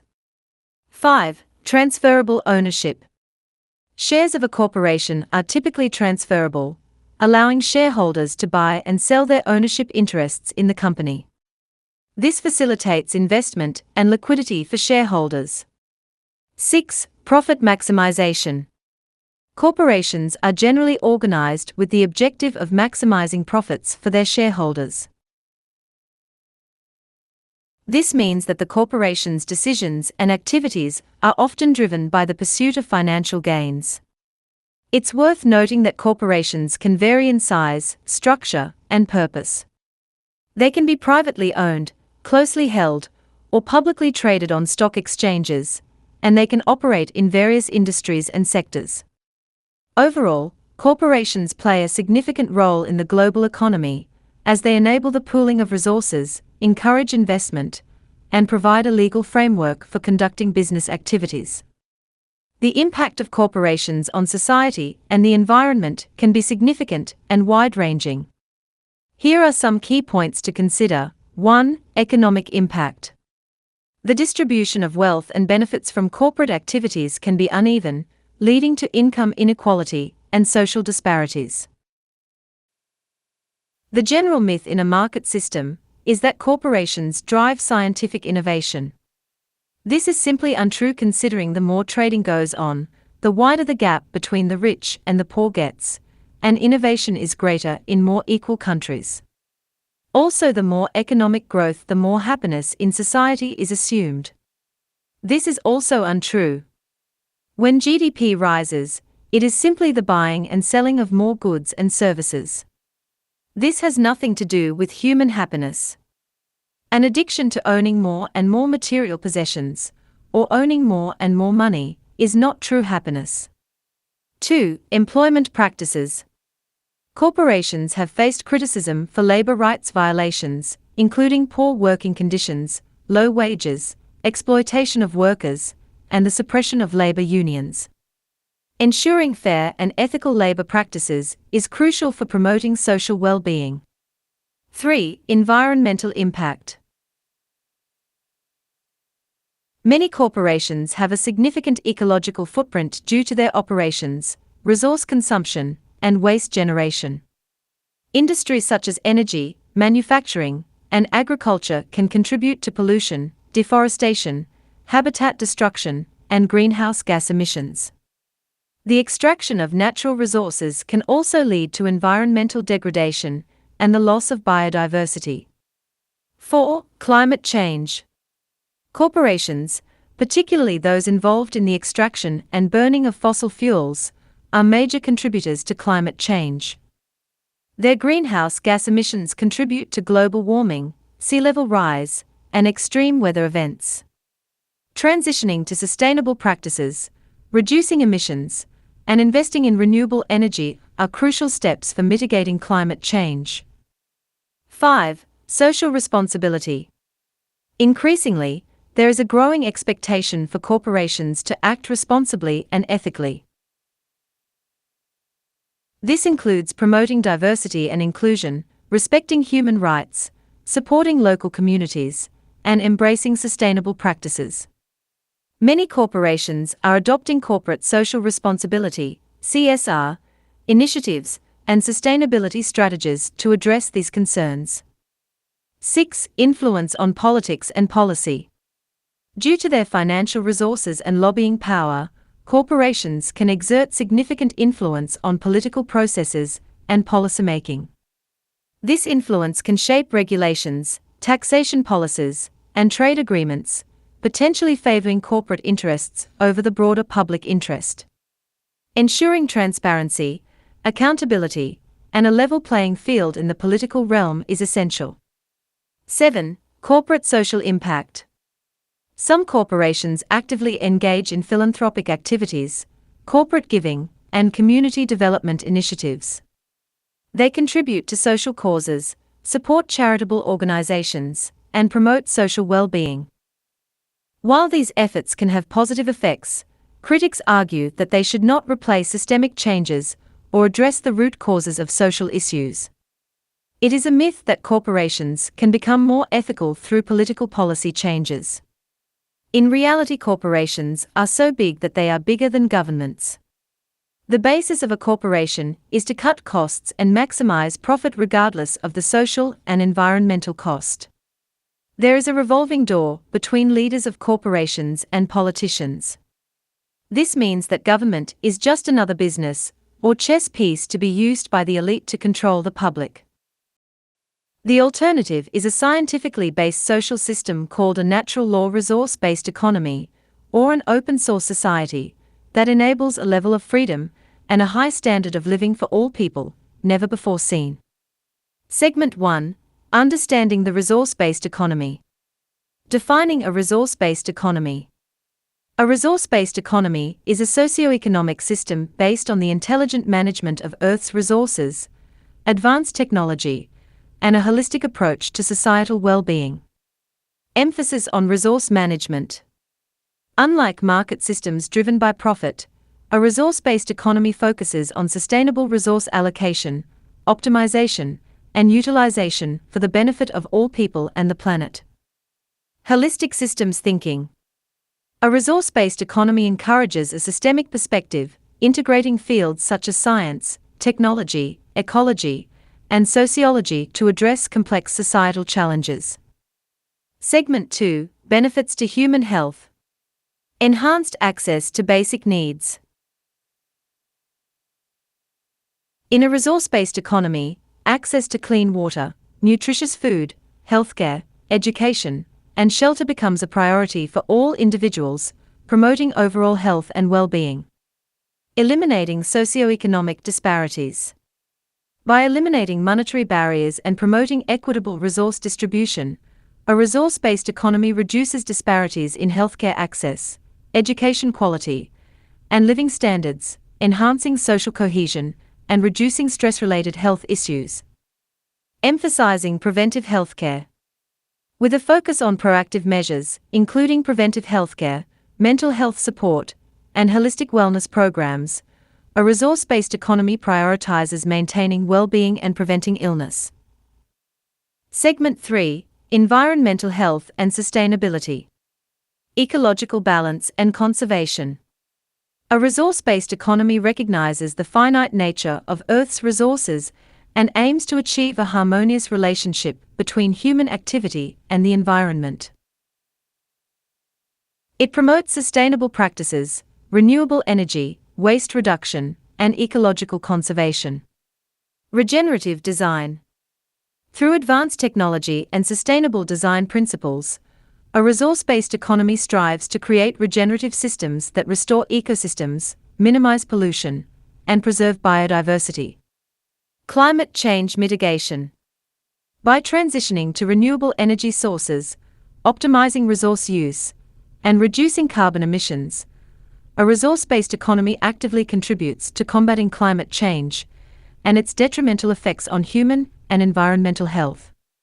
Segment 4. Beyond traditional systems. Deconstructing traditional hierarchies. A resource-based economy challenges the hierarchical structures prevalent in markets, politics, religions, and corporations. Instead, decision-making is based on scientific analysis, multidisciplinary collaboration, and consensus building. Technological advancements. The integration of advanced technology, automation, and artificial intelligence in a resource-based economy alleviates mundane and repetitive tasks, freeing individuals to focus on creativity, self-improvement, and meaningful contributions to society. Collaboration and global cooperation.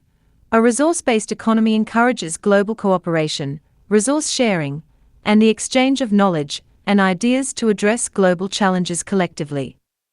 Conclusion. In conclusion, a resource-based economy presents a compelling alternative to the limitations of markets, politics, religions, and corporations. By emphasizing sustainable resource management, holistic well-being, and environmental health, it offers a pathway to a more equitable and sustainable future. By prioritizing human health and the health of natural environments, a resource-based economy envisions a world where societal well-being and ecological balance are intrinsically interconnected. Technological unemployment refers to the displacement of human workers by technological advancements and automation in various industries. In the context of free market capitalism, this phenomenon can have significant implications. Let's explore them further. 1. Job displacement. Technological advancements and automation have the potential to replace human labor in many sectors. Machines and algorithms can perform tasks faster, more accurately, and at a lower cost than human workers. As a result, workers in certain industries may find their jobs at risk or become redundant. 2. Income inequality. Technological unemployment can exacerbate income inequality within a capitalist system.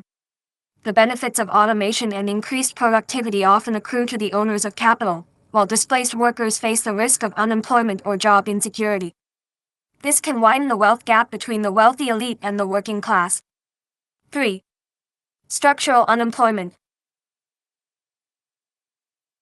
Technological unemployment can lead to long-term structural unemployment, where certain job categories become obsolete due to automation. This can create challenges for workers in transitioning to new industries or acquiring the necessary skills for emerging sectors. Structural unemployment can result in economic and social disruptions if not adequately addressed. 4. Market concentration. Technological advancements tend to favor larger corporations with greater resources to invest in automation. This concentration of power can lead to monopolistic tendencies, limiting competition and reducing job opportunities in smaller businesses. It can also contribute to the consolidation of wealth and economic power in the hands of a few dominant players. 5. Economic disruption. Technological unemployment can disrupt entire sectors and supply chains. As jobs are automated, industries may undergo significant transformations, leading to unemployment spikes, reduced consumer purchasing power, and economic instability. This can have cascading effects on the broader economy and social fabric. 6. Job quality and satisfaction. While automation may eliminate certain jobs, it can also lead to the creation of new, more specialized roles that require advanced skills. However, the transition to these jobs may not be seamless for all workers, potentially leading to job insecurity, lower wages, and reduced job satisfaction. Addressing technological unemployment. In free market capitalism, addressing technological unemployment requires proactive measures. Some potential approaches include 1. Creating a cooperative social system instead of a competitive one. One of the myths surrounding technological unemployment is people simply need to engage in more education or training to explore new work opportunities. The problem with this idea is technology is getting so good that it is replacing all jobs. The service sector is one of the last remaining sectors remaining to employ people. Yet even that sector is starting to be challenged by technology. It becomes clear that while the market needs to remain static to keep people employed forever, technology constantly improves even with the market's attempt to stop technological progress. This means a future free of work so people can enjoy life. Yet currently the whole concept of work is wrong. There's a difference between a friendly competitive game of chess or table tennis, darts, StarCraft, Quake Live, or Counter-Strike, and the competitive, work for a living, or labor for income model. To quote Richard Wilkinson, "Are you growing up in a world where you have to fight for what you can get, watch your back, fend for yourself, learn not to trust others? Or are you growing up in a society where you depend on reciprocity, mutuality, cooperation, where empathy is important, where your security depends on good relations with other people?" End quote. Competitive labor is stressful as you always have to look out for your self-interest. Meaning you have to watch your back as you see everyone as your potential enemy because there is a limited amount of money in an economy, so you always have to fight for money. Hey. Money!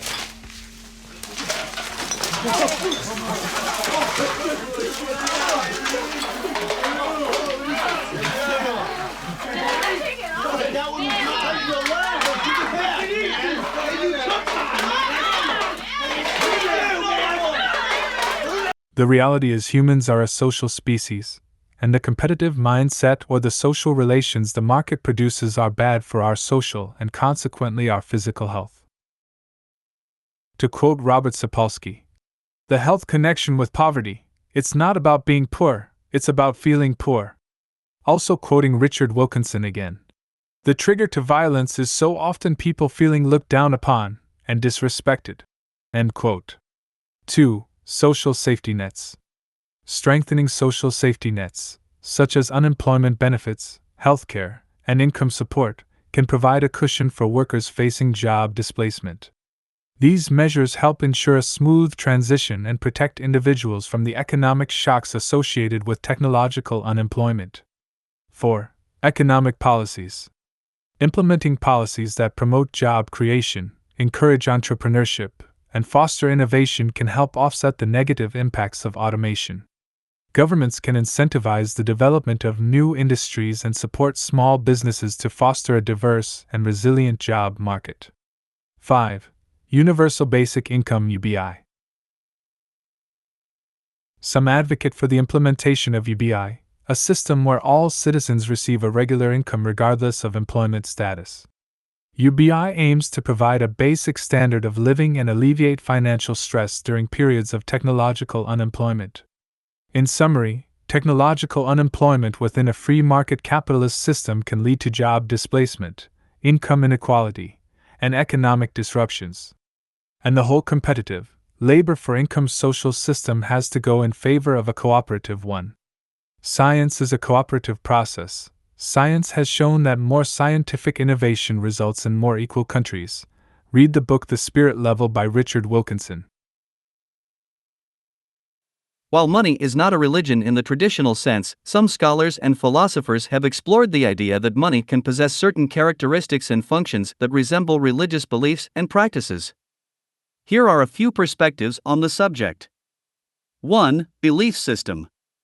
Some argue that money can be seen as a belief system because it operates on a set of shared beliefs and values. People have faith in the value and utility of money, and they trust that it will be accepted in exchange for goods and services. Money, like religion, relies on a collective acceptance of its value and serves as a medium of social coordination. 2. Symbolic power. Money holds symbolic power in society. It represents wealth, status, and power. In this sense, money can be compared to religious symbols and rituals that convey meaning and signify certain values. Money, like religious symbols, can shape social interactions, influence behavior, and convey social identity. 3. Ritualistic behavior. Money transactions often involve ritualistic behaviors, such as exchanging money, making payments, or engaging in financial rituals like banking or investing. These repetitive actions can be compared to religious rituals, which involve prescribed actions with symbolic meanings. 4. Ethical framework. Some argue that money functions as an ethical framework in modern societies. It shapes individuals' behavior and decisions, guiding choices based on economic considerations. Money can influence moral judgments, priorities, and social interactions, similar to how religious principles shape ethical frameworks. Similar to religion, money is believed to have value, just like God and Jesus are believed to exist. The book Modern Money Mechanics admits that the only thing that gives fiat money value is confidence that you will be able to exchange the money for real goods and services.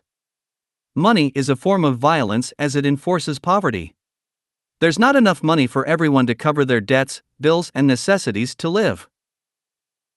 The Zeitgeist movement is a social movement that advocates for a transition to a more sustainable and equitable society. It seeks to address various social problems through the application of scientific understanding and technological advancements. Here are some of the solutions proposed by the Zeitgeist movement. 1. Resource-based economy, RBE. The Zeitgeist movement promotes the idea of transitioning from a monetary-based market system to a resource-based economy. In an RBE, the focus is on the efficient allocation and utilization of Earth's resources to meet human needs and improve quality of life.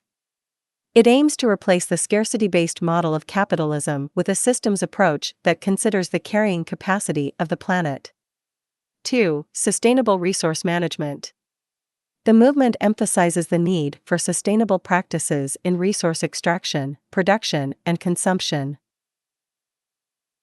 It advocates for renewable energy sources, waste reduction, recycling, and efficient design to minimize environmental impact. 3. Technological innovation. The Zeitgeist movement believes that technological advancements can greatly improve human well-being. It advocates for the responsible use and development of technologies such as automation, artificial intelligence, and clean energy. These innovations can enhance productivity, reduce labor requirements, and increase resource efficiency. 4. Access over ownership. The movement promotes the concept of shared access and collaborative consumption. It suggests that by sharing resources and using them more efficiently, society can reduce waste, lower costs, and enhance access to goods and services. Concepts such as the sharing economy, open-source software, and collaborative platforms are seen as enabling greater resource efficiency and equitable distribution. 5. Education and critical thinking. The Zeitgeist movement emphasizes the importance of education and critical thinking to address social problems. It advocates for a shift in educational systems towards holistic and interdisciplinary approaches that foster systems thinking, problem-solving, and sustainable values. 6. Social equality and well-being. The movement recognizes the need for social equality and the reduction of socioeconomic disparities. It advocates for universal access to basic needs such as food, water, shelter, healthcare, and education, as well as the promotion of social justice and human rights. These solutions proposed by the Zeitgeist movement aim to create a more sustainable, equitable, and technologically advanced society. The movement sees the application of scientific principles, critical thinking, and the use of advanced technologies as essential in addressing social and environmental challenges and improving the overall well-being of humanity. Why am I a member of the Zeitgeist movement? When I watched the Zeitgeist documentary series for the first time, I can only describe as a religious or spiritual experience. The first religious experience I had was watching the ending sequence of Zeitgeist the movie with the quote, "When the power of love overcomes the love of power, the world will know peace." The second religious experience I had was when the Venus Project was introduced in Zeitgeist Addendum. The realization that this reality is connected everywhere all the time, meaning we are all one, meaning if we unify we could create a social system based on meeting the needs of everyone. The Venus Project presented a society without the cancerous, death-worshipping religions like Christianity, Scientology, Buddhism, which focus on what happens after you die. Such religions can only thrive in situations of poverty since religion promises a better life in heaven than the situation people are currently in. In the Venus Project's resource-based economy, it would be a society without the need for trading or money. Money is just more death worship, as the pollution and waste of natural resources, which are both due to cost-cutting and profit maximization, will only lead to more death and despair. Also, politics is just an outgrowth of the market, considering a corporation can buy the laws which are meant to manage or regulate the very market system. This means politics is just another business. My actions after becoming aware of these issues has been to create art for the Zeitgeist Media Project, print that art into flyers and pin up those flyers, and make videos like the one you are watching now to spread awareness of these issues. The Venus Project recognizes that our social problems, like poverty, violence, and pollution, are the result of us using the capitalist free market monetary social system. So the only way out of the market social system is to advocate a new social system, to change people's minds and values. If enough people want a better social system, based on science, abundance, technical efficiency, sustainability and peace, then the Zeitgeist movement will achieve its goal of meeting everyone's human needs. In this way, the Zeitgeist movement is a religion. As you feel a religious experience from advocating the movement's direction.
You see, the real value of a conflict, the true value, is in the debt that it creates. You control the debt, you control everything. You find this upsetting, yes? But this is the very essence of the banking industry. To make us all, whether we be nations or individuals, slaves to debt. You can call me money, but you can't escape from me. I take grace hatefully, enslave and make it fuck for me. And luckily, the species ain't seen my diseases. I'm blooding the streets with bodies that keep slacking me. You casually spin me as I deprive freedom and lives. As I push your future aside, you're divided, can't ask why. Your progress is nonsense, it's swamped with obsolescence in seconds. I take your best shit and wreck it. While you stress and caress me, I poison your cities. Left you degraded and clueless, disgracefully stupid, neurologically damaged, empathically savage, with habits as hazardous as Halliburton's habit. You can't avoid my madness as I ravage the planet. For useless consumerism, I'm abusing a system of associative thought patterns to eradicate plates of earth where you vacate the space for permanent work.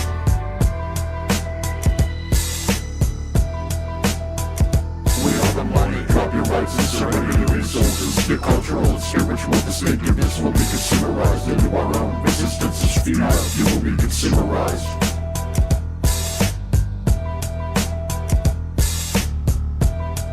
You will be consumerized.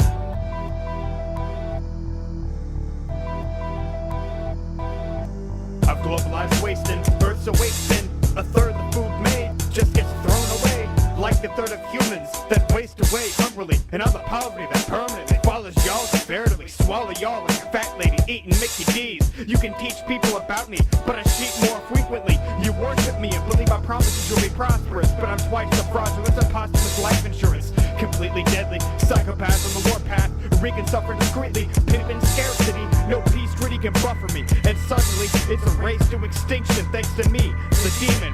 So get your face in position, embrace free missions. Since you embrace my religion, I'll Jim Jones your resistance. So long as your justice stays the split of resistance, dithering for little shit, ignorant of my malevolence. Resistance is futile.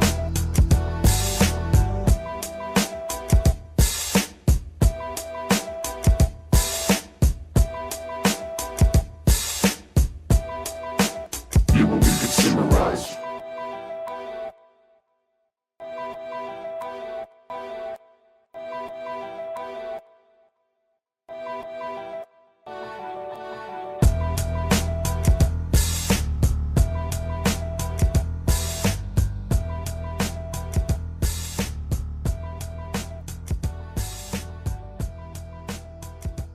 The money, drop your rights and surrender your resources. Your cultural and spiritual distinctiveness will be consumerized into our own. Resistance is futile. You will be consumerized.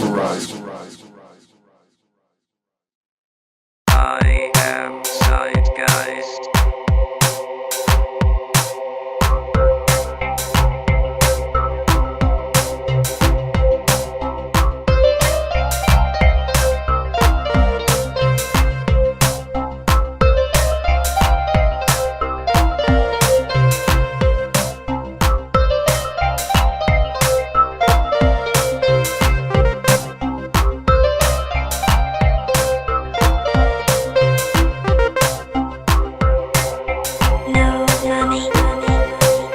No money.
I am Zeitgeist.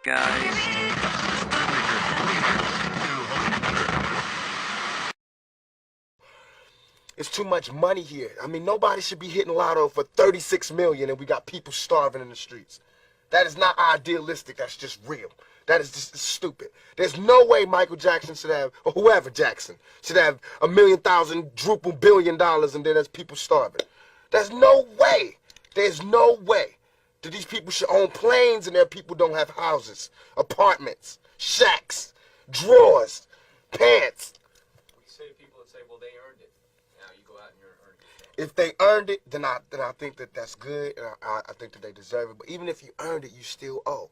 Because look at me, I don't have that mega money, but I feel guilty walking by somebody. I got to give them some mail. And if I know I got $3,000 in my pocket, I feel like it's wrong to give that person a quarter or $1. It's wrong. Only you know what you got in your pocket. And that's wrong. No matter what they do, if they take it and drink it, they take it and drink it. But, I mean, you got. You understand? And we all know how hard it is, and it's not about if you good or you bad. So since it's not about if you good or you bad, we know that because he don't got don't mean he was bad. Or don't mean he's a criminal, or don't mean he's crazy, or a drug addict, or none of that. It just means he don't got. And ain't it bad that you got 30? I mean, can you imagine somebody having $32 million? $32 million. And this person has nothing, and you can sleep. You can still go to the movies about, I mean, and then these are the type of people that get humanitarian awards. Millionaires. How can they be humanitarians? By the fact that they millionaires and there's so many poor people shows how unhumane they are. You know what I'm saying? And that bugs me. Go to school, get job, earn money. Go to school, get job, earn money. Hey, watch this. Hey, do you know what a resource-based economy is? Science is communism. Science is communism. No, a resource-based economy is about using technology to work smart, not hard, instead of working hard as a slave for money. Must earn money to gain high social status. Those who don't have a real job must die. It's not only material possessions that bring happiness, it's strategic access to goods and services instead of ownership of them, and healthy social relations between people that bring happiness. Must buy products to fit in. Work smart, not hard. Doesn't compute. Doesn't compute. Looks like he crashed.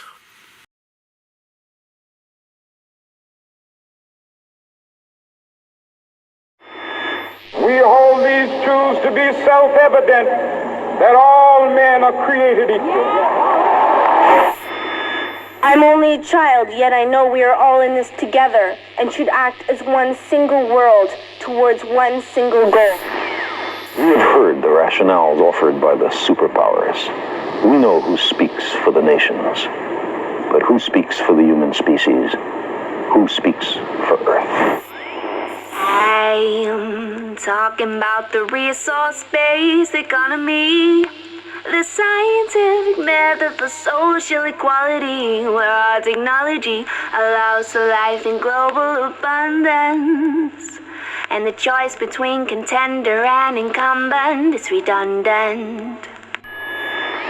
Welcome to this pale blue dot in our galaxy, where we fear the finality of our own mortality, and we worry about our salary and consumption of calories, while famine and war have caused another fatality. We live in a finite world, but our need for growth is infinite. Our relationship with money is so damn intimate. We can't slow down, we want more, oh we're so into it. Intimate, it would be a sin to quit. So now the whole planet's in debt. We owe quite a tall stack, but it's literally impossible to pay it all back, because money is debt, created with interest. You listening? There's actually more money owed than exists in the whole system. That's a pyramid scheme, not just mean individuals skimming the cream, not just smoke-filled rooms where the supremely powerful convene. It seems a systemic flaw is the theme to this meme. Today's system defines who wins and loses with competitions, and losers are created by definition. Our leaders are ruled by political ambition. Not a single one of them is a trained technician. It would be insane to listen to their claims. I'd rather use the scientific method to arrive at decisions. So pardon my sedition, but I stand by my division, and I fight against this system with a thought for ammunition. It's a train of thought, it's a frame of sorts, a campaign where you can't just feign support. The train of thought can't be claimed or bought. It's an idea. There's no one you can blame in court. It's a train of thought. It's not a game or sport. It pertains to humane and sustained support.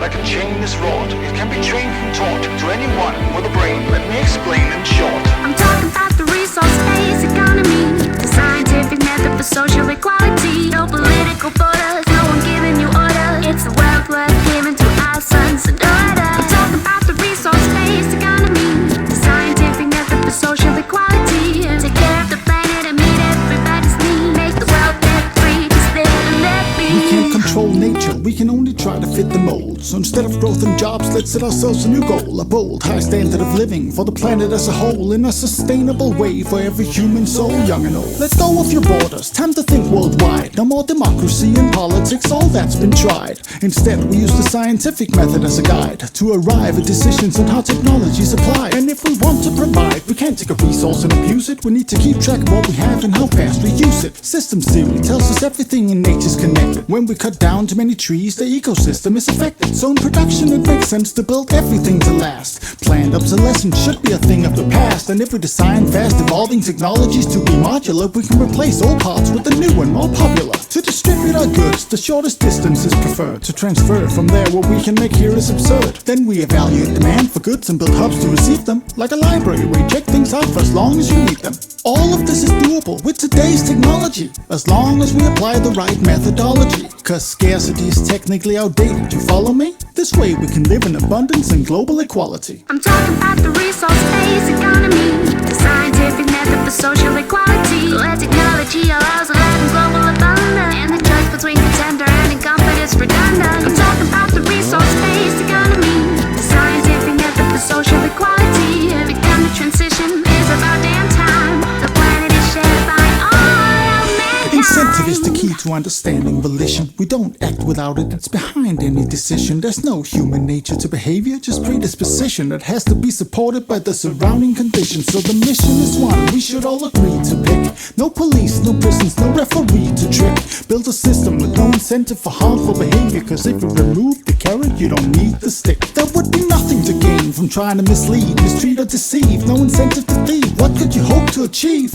Anything you need, you can get for free, and it would always be available, so no reason for greed. 10% of the population makes the system run, so instead of working 9 to 5, live your life for fun. Travel the world, raise a family, read a book, build something beautifully useful, or learn to cook. It's this generation's defining challenge, extraordinaire. It's not complicated, just a comprehensive affair. For some it's a big mouthful, for others a breath of fresh air. Don't be scared, cause it can be done, don't despair. Educate yourself on how the current system's impaired, but please do more than just make other people aware. When it comes down to it, we have two things to declare. One, we all care, and two, we all share. That train of thought, it's a frame of sorts, a campaign where you can't just feign support. The train of thought can't be claimed or bought. It's an idea, there's no one you can blame in court. It's a train of thought, it's not a game or sport. It pertains to humane and sustained support. Like a chain is wrought, it can't be trained and taught to anyone with a brain. Let me explain in short. I'm talking about the resource-based economy, the scientific method for social equality. No political borders, no one giving you orders. It's a wealth worth giving to our sons and daughters. I'm talking about the resource-based economy, the scientific method for social equality. Take care of the planet and meet everybody's need. Make the world debt-free, just live and let be. I'm talking about the resource-based economy, the scientific method for social equality, where technology allows a life in global abundance, and the choice between contender and incumbent is redundant. I'm talking about the resource-based economy, the scientific method for social equality. Every kind of transition is about damn time. The planet is shared by all of mankind.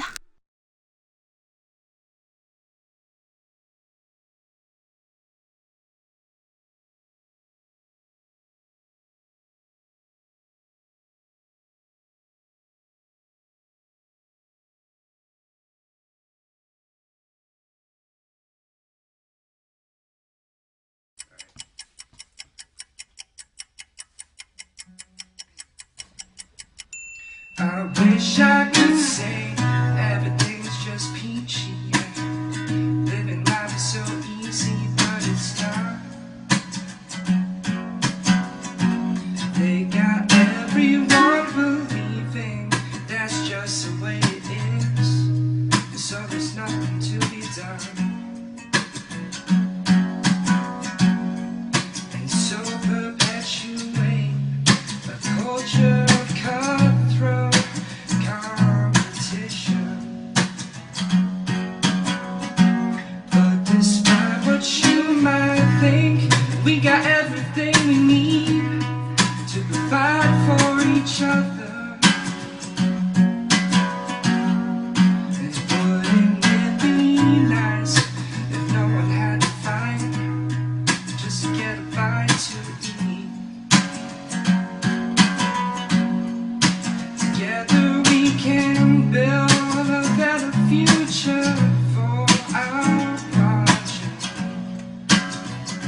Hi, I'm a member of the Zeitgeist movement and I pin up flyers to spread awareness. Once I found one of my flyers covered in graffiti, which you can see. I'm not going to read it here, but you can pause this video in a moment to read it. But this video is in response to this sort of graffiti.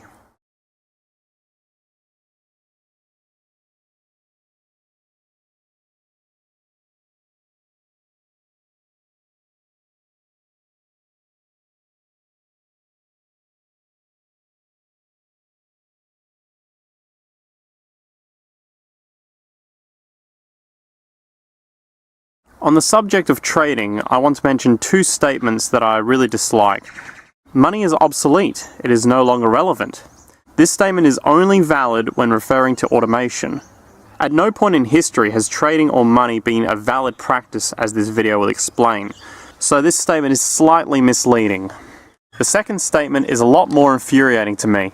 The Federal Reserve and fiat currency is corrupt, but if we go back to honest barter and trading, society will be so much better. This is what I'd call delusional. The objective of this video is to explain how. First, a quote. Competition is dangerous, socially offensive, considered right and normal, because you are brought up to that value system. When people dismiss the Zeitgeist movement, Venus Project concept, a global, open-source, sharing-based society, they say, something like this would only work on a small scale, as well as science is communism. Considering this dismissal, this video will explain how trading doesn't work on the small scale and therefore the large scale. So let's imagine we have a small group of people who generally have the same amount of property or wealth. These people are under the impression that trading their goods and services will prosper them. An advocate of trading might say, humans have always traded, always have, always will. So as they begin trading, we ask them what they think about this mode of social operation. And they say, I simply buy and sell to get my needs met, food, water, so I can live comfortably. This might be the general kind of answer that we get. But there's a phenomena which occurs in this kind of social atmosphere that wishes to be ignored by trading advocates. My suggestion why is because they suffer from the following condition, and they are in denial of it and wish to normalize it. Like a gambling addiction, a trading addiction occurs where people don't want to maintain equilibrium and they want to gain more wealth for themselves. This is not a human nature, it's an addiction, and can also be slight brain damage where you lack empathy for your fellow humans, so you're a better competitor. To be proud of this is disgusting. People who gain a lot of wealth have to keep claiming the lie, probably while they're doing vastly unequal exchanging. There's nothing wrong with trading. Our red friend here represents a social wealth addiction. It goes around to many people to trade with, and attempts to swindle more wealth into its hands by always getting the better end of the deal. This mathematical inevitability increases absolute poverty, people who don't have their basic needs met, and relative poverty, where healthy social interaction is lost and replaced by a trading addiction. As a metaphor, it's like a casino getting built at a peaceful town and it corrupts the local social values, like pollution corrupts a stream. It's all been arranged just for us to get your money. In a cry of mental illness, with public health at an abysmal level, the people irrationally chant, there's nothing wrong with trading. Yeah, sure. The science is in. The more a society is based on sharing instead of trading, the more equal it is, the healthier, and the less violent it is.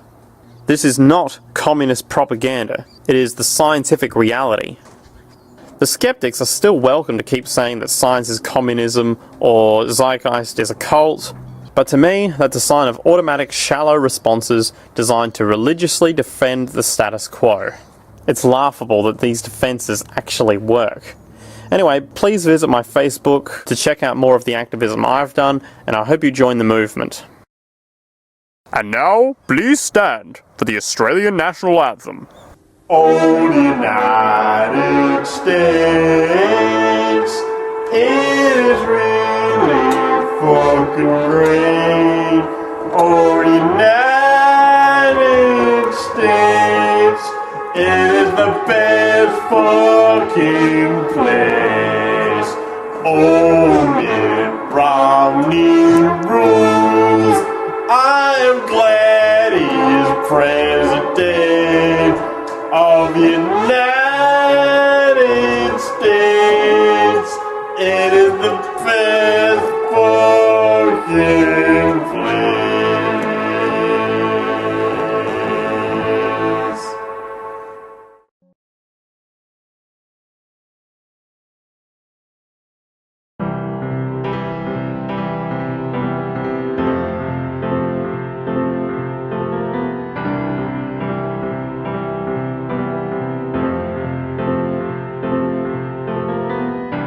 Imagine there's no heaven.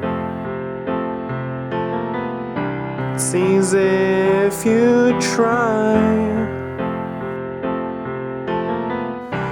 No hell below us. Above us only sky. Imagine all the people living for today. Imagine there's no countries. It isn't hard to do. Nothing to kill or die for. No immigration too. Imagine all the people living life in peace. You may say I'm a dreamer, but I'm not the only one. I hope someday you'll join us, and the world will be as one. Imagine no possessions.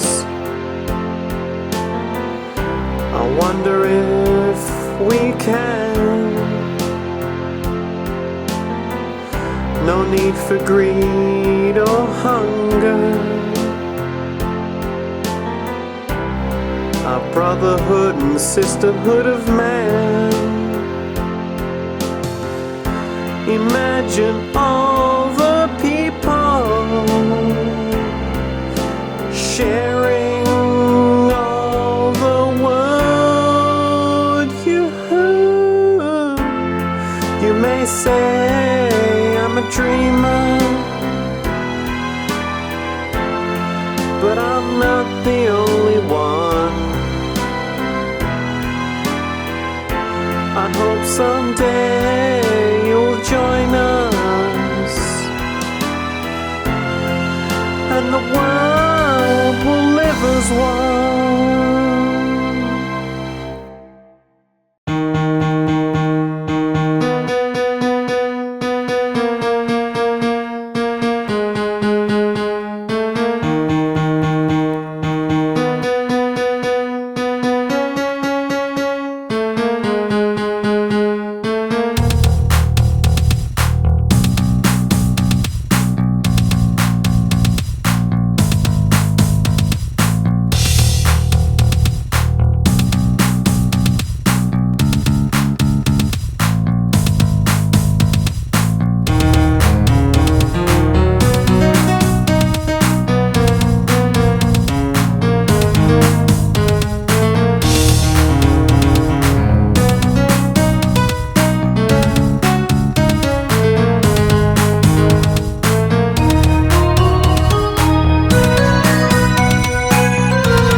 Zeit-Tv. Behind the scenes. I want to let you, the viewer, know that the positive feedback regarding Zeit-Tv is greatly appreciated. However, the most difficult part about producing this series has been getting copyright strikes on YouTube. I'm not going to name names, but I've been abused by people claiming to own the copyright on certain parts I've used for Zeit-Tv. The reality is that copyright is a form of censorship and abuse. Copyright is a weapon which can be used by cults and corporations to intimidate or threaten. Copyright's place belongs in the unnatural and malicious monetary market society. It does not belong in an open source society or a natural law resource-based economy. Copyright does not exist in the natural world. If copyright did exist in the natural world, life would be impossible, as genes are always copied. The natural world is open source. This reality, whatever you want to call it, has already allowed any combination a human or an AI can come up with. So copyright is actually a form of plagiarism. You are plagiarizing God, or this reality, when you put something under copyright. There is no such thing as an original work. Some corporations have even attempted to copyright certain colors. It does not matter how hard someone works on an invention, a video, a song, a book, and so forth. It belongs to this reality, or God if you will. Nothing belongs to any human. Reality owns humans. This is the fact that the back-in-the-box speech at the start of the film Zeitgeist moving forward alludes to. If you are an artist, and you don't want your work pirated or stolen, then do not bother making any art in the first place. Because the nature of creativity and art and the nature of computers is to copy or steal. Intellectual property is one of the themes of George Orwell's 1984. In the story 1984, Winston Smith is tortured until he believes 2 + 2 makes 5, because the Ingsoc Party owns the rights to 2 + 2 makes 4. And his love for his girlfriend, Julia, is replaced with love for the Ingsoc Party and Big Brother. As love is also owned by Big Brother, there must only be love for Big Brother and the party. Hence the torture ministry is called the Ministry of Love. What I'm saying is I disagree with any form of top-down control over the Zeitgeist movement, and any control over Zeitgeist movement or Venus Project-related information. Information, knowledge, and the truth should be free. You are not a person who is for creativity, peace and love if you are for enforcing copyright strictly. They contradict each other. Legally, someone is within their right to enforce copyright over something they own, but morally they are bankrupt. A pro-copyright person or corporation is a pro-censorship, malicious, abusive, controlling bully, and nothing more. So thank you for watching Zeit-Tv. Despite the setbacks, I've enjoyed making this program so far, and will continue to do so in the future.